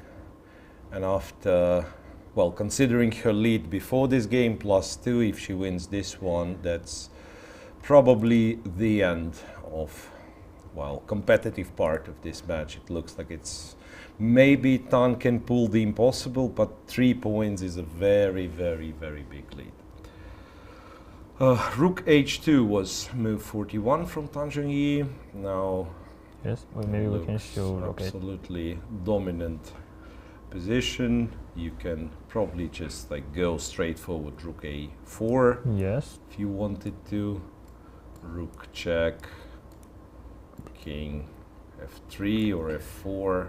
Something. Yeah, maybe f4 and then rook f4 to just take and Yeah, before. you take, and this bishop never escaping. Yeah, so you Yeah. can spend 10 moves with the king, then go a3, then go b4, Yes. and eventually you take the bishop. Yeah, so that's one line to win. There are many other lines. So Yes. Wenjun, of course, wants to be as precise as possible, not to let any funny things happen, but yeah, she knows that she is winning. Honestly, I feel for Zhongyi because she did everything possible, really well played game till some point, and then she had realistically, I think, 2 chances for advantage. Bishop Yes. e2, which was like impossible or almost impossible to find, and then Maybe I can maybe show the it. other one. Yeah, okay. Bishop e2 is really amazing. Yeah. So here with Here, rook yeah. on b4. Yeah. Once again, maybe for those who missed this part of the broadcast, bishop e2. So the bishop escapes as no longer passive on a6, and Yep. maybe the main line is rook d8, queen d8, queen takes b4, check, and bishop d6. And this is so unusual that this bishop covers b8, also wins the, yeah, the black wins with direct attack. And there is no e5 also, yeah, Yeah. this is something. There is no e5. And then we also need to mention if white go rook Rook e1. yes, then rook d5 wins on the spot, attacking the knight and going to h5. Meanwhile, our players making moves, and Wenjun finds it's not the first time in this competition she finds absolutely beautiful geometrical win. She goes king g3, rook h5, and rook g4 check. And the point is that after king f8, you can go rook a4, and black cannot even take the pawn on e5. Oh, And of Oh, course, if this the is king goes to very the h beautiful. file, you happily exchange the rooks. yes. Yeah, if king goes any to h file, rook h4, game over. This way, rook a4. King f8 is on the board. Yeah, king f8 is on the board, and now. Wait, maybe you still win with rook h4 now. Maybe you don't need rook a4. Rook a4 was computable, but rook h4 is very human. Yes. Yeah. Here, after check on g5, I'm thinking is king f4 winning? I think king f4 is also winning. Rook takes g. It's the most forcing, right? Like Yes. black has to take. Rook And check. Rook g8 takes g8. King g5. Yes. And I think I will wins because you have no more Like waiting no moves. moves at some Yes. point. King g7. a3 maybe. a3. Yeah. King g8. g8. King f6. F6. And king f8. You can also play knight d7. Yes. b6 to c4. To c4, and you take a5. You can also take f7, like knight Yes. d6. No. Yeah. This is bad. Actually, I think 4 pawns are all. Maybe you take all 4 pawns Yes. slowly, yeah. Or not so slowly, maybe actually quite fast. Yes. Yeah. But white went rook a4, king e7, now takes on a5, and then b4, and that's Yeah. game. Oh, maybe rook g5, still black still in the game. And rook g8. No. Yeah. Yeah, this is maybe white still somehow wins, but yeah, you Yeah. have to be careful. Maybe You we can have to be try careful. to. Maybe we can try to find the best move here. The best.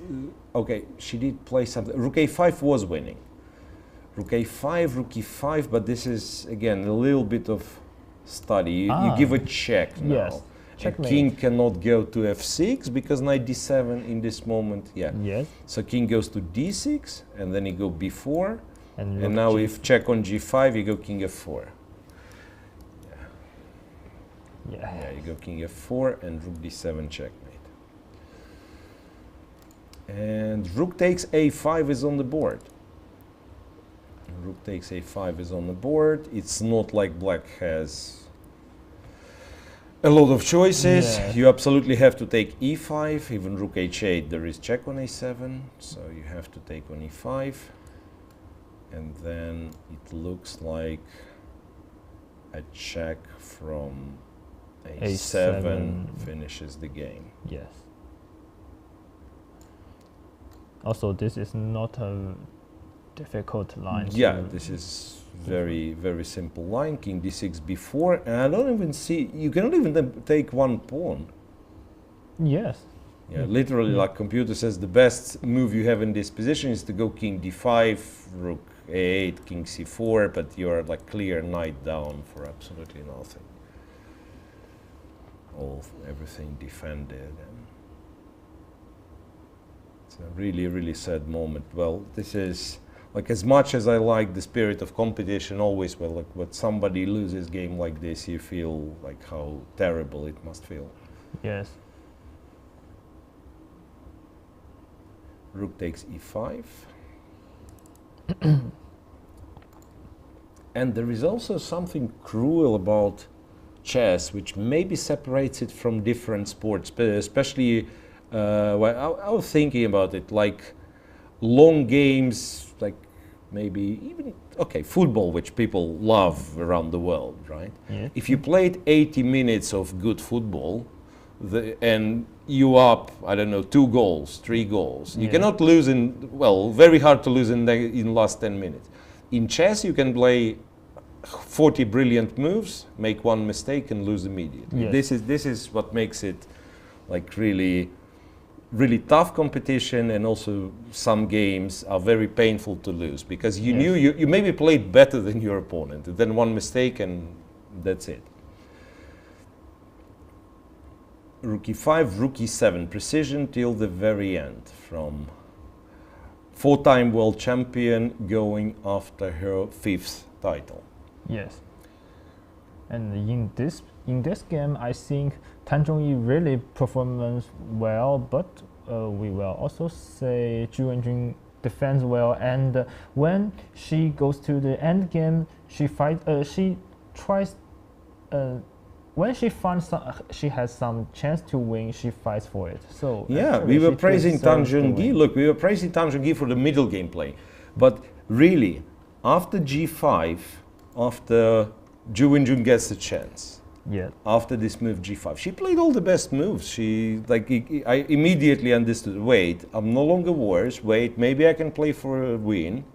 I will play for a win, and I win. Yeah, it's a very straightforward. Yes, it was Tan Zhongyi's time trouble. Yes, Tan Zhongyi made mistake, but Zhu Wenjun, starting from technical part, she was absolutely flawless. Rook a7 check, and indeed there is nothing black can do.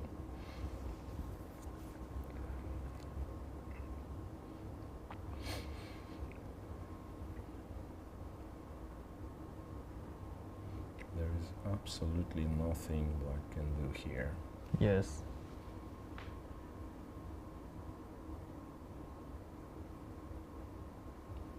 So if this ends like we think it ends, it will be 5-2 score for Zhu Wenjun, and then in order to at least try to, you know, to create the greatest comeback of all times, Tan will absolutely need to win tomorrow. Yeah, I think this would be, otherwise it will be like completely impossible. King to d6, yeah. b4. Quickly, and I don't know if you continue from here. I guess you do because it's World Championship match, and like, but yeah, but the position is hopeless. Actually, maybe it's difficult for black to find a way not be checkmated here. King d5 is, I guess, King d5. Yeah, but I wanted to say, like, if black at least gets one pawn, maybe there is some chance. I would say, I go rook g5, you go king f4, and if, let's say, I take g2 and you take the bishop and not checkmate me. Maybe, okay, it's still lost, of course, but at least, like, maybe some chance. But yeah, but Yeah, maybe king d5, king ac4. At least I can try something. You can play. There is like some point in playing this position, but yeah, if you really lose the bishop for free, which is the case here, then yeah, there is nothing to fight for. It is really sad, and Zhongyi admits it, and this game after move b4 is officially over. Right, powerful start from Wenjun, and really I feel for Zhongyi. She played a good game, but then made a few mistakes in the time trouble. All right, I think we both, I think, spent a lot of emotions in a time trouble, and yeah, so we'll just wrap up the show. Thanks for watching. Please come back tomorrow.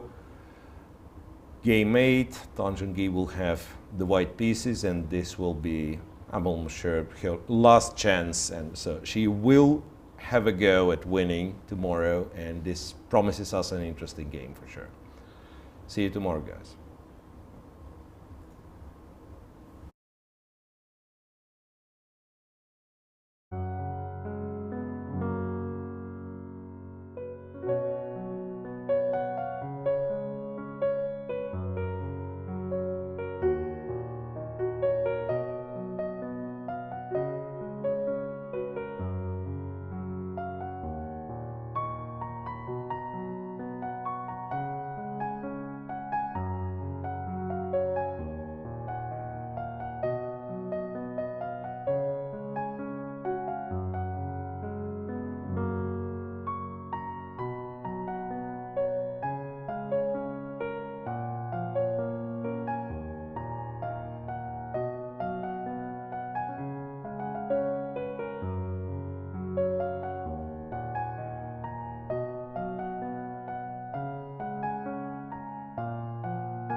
Welcome to the post-game press conference of Game 7.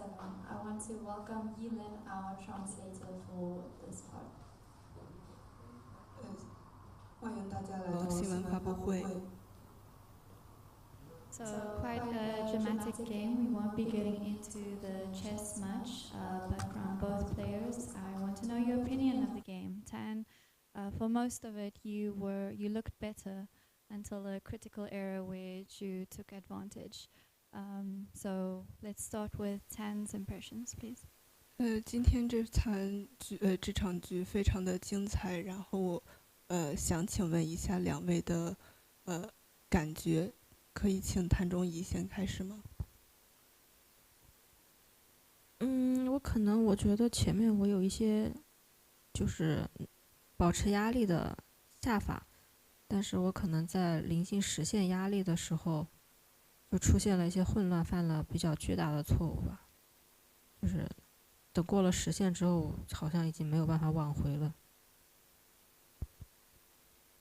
So I think there were some moments that I could have kept pressure, but under time trouble I made some mistakes. So after the time control passed, it was too late to save the game. And you? 君可以讲。今天这盘棋还是比较激烈的。那么我觉得可能就是在30多步的时候，可能黑方没有走到一个比较精确的招法吧，给了我后面一些机会。So this game was quite intense, and around move 30, Black played some inaccuracy and gave me some chances. And for Tan, about the time trouble, this is really one of the first times we have seen you get into this position where you were the one fighting to get to move 40. What do you think about your time management in this game? Where did you spend too much time that put you in this position? 这个问题是想问谭中怡的，就是这是我们第一次在这个比赛中看您遇到了这个时间的问题，就是您觉得在哪里可能花了时间太多了？我有一些可能平稳发展的变化，但是因为可能比分落后的原因，我没有办法去那么走，所以说我花了一些时间，然后确实可能在时间紧张的压力上我处理的不好，可能也跟我很少处理时间压力这个问题有关，但是都已经这样了，就很遗憾。So, because there was some common variations that I could have chosen, but because I'm 2 points behind in this match, so I wanted to choose more aggressive lines, and that's perhaps when I spent a lot of time, and it is unfortunate because maybe it's when that I don't face a lot of time trouble that I made mistakes. And Zhu, even though you won the game, you don't look too happy right now. What is going through your mind? 这个问题想提问句文君，就是虽然你赢了，但是可能看起来不是特别的满意。因为就这盘棋，我觉得，说呢，就是黑方其实一直都会获得一些主动或者有一些优势。我只能说很幸运的是在实现之前，对手走了一些不好的招法，让我获得了机会。但是就这盘棋整的来说，还是我觉得双方发挥的都有一些问题。So in this game throughout, I think Black always had some advantage, and luckily before the time control, Black made some mistakes. So I think maybe both sides there were some inaccuracy. Thank you very much. I'll keep my part short for today and open up questions to journalists. 请问台下的媒体有问题吗？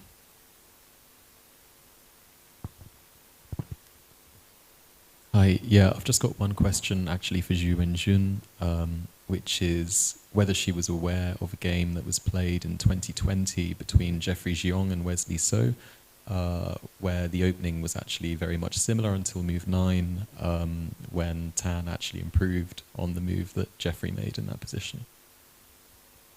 这个问题是想问具文君，请问具文君有看过之前 Wesley So 和 Jeffrey 熊下过的一个棋，走的和这个开局有点相似，直到第9步为止。哦，没有看过这盘棋，可能我比赛结束我会去看一下。No, I haven't looked at this game, but maybe after the match, I will take a look at this game. And for Tan, was this game part of your preparation that you improved on for this game? 请问谭中怡看过这个棋作为准备吗？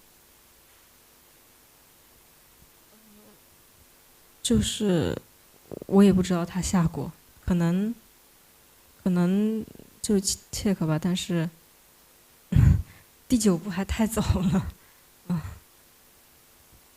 No, I haven't, but maybe move 9 is too early to tell.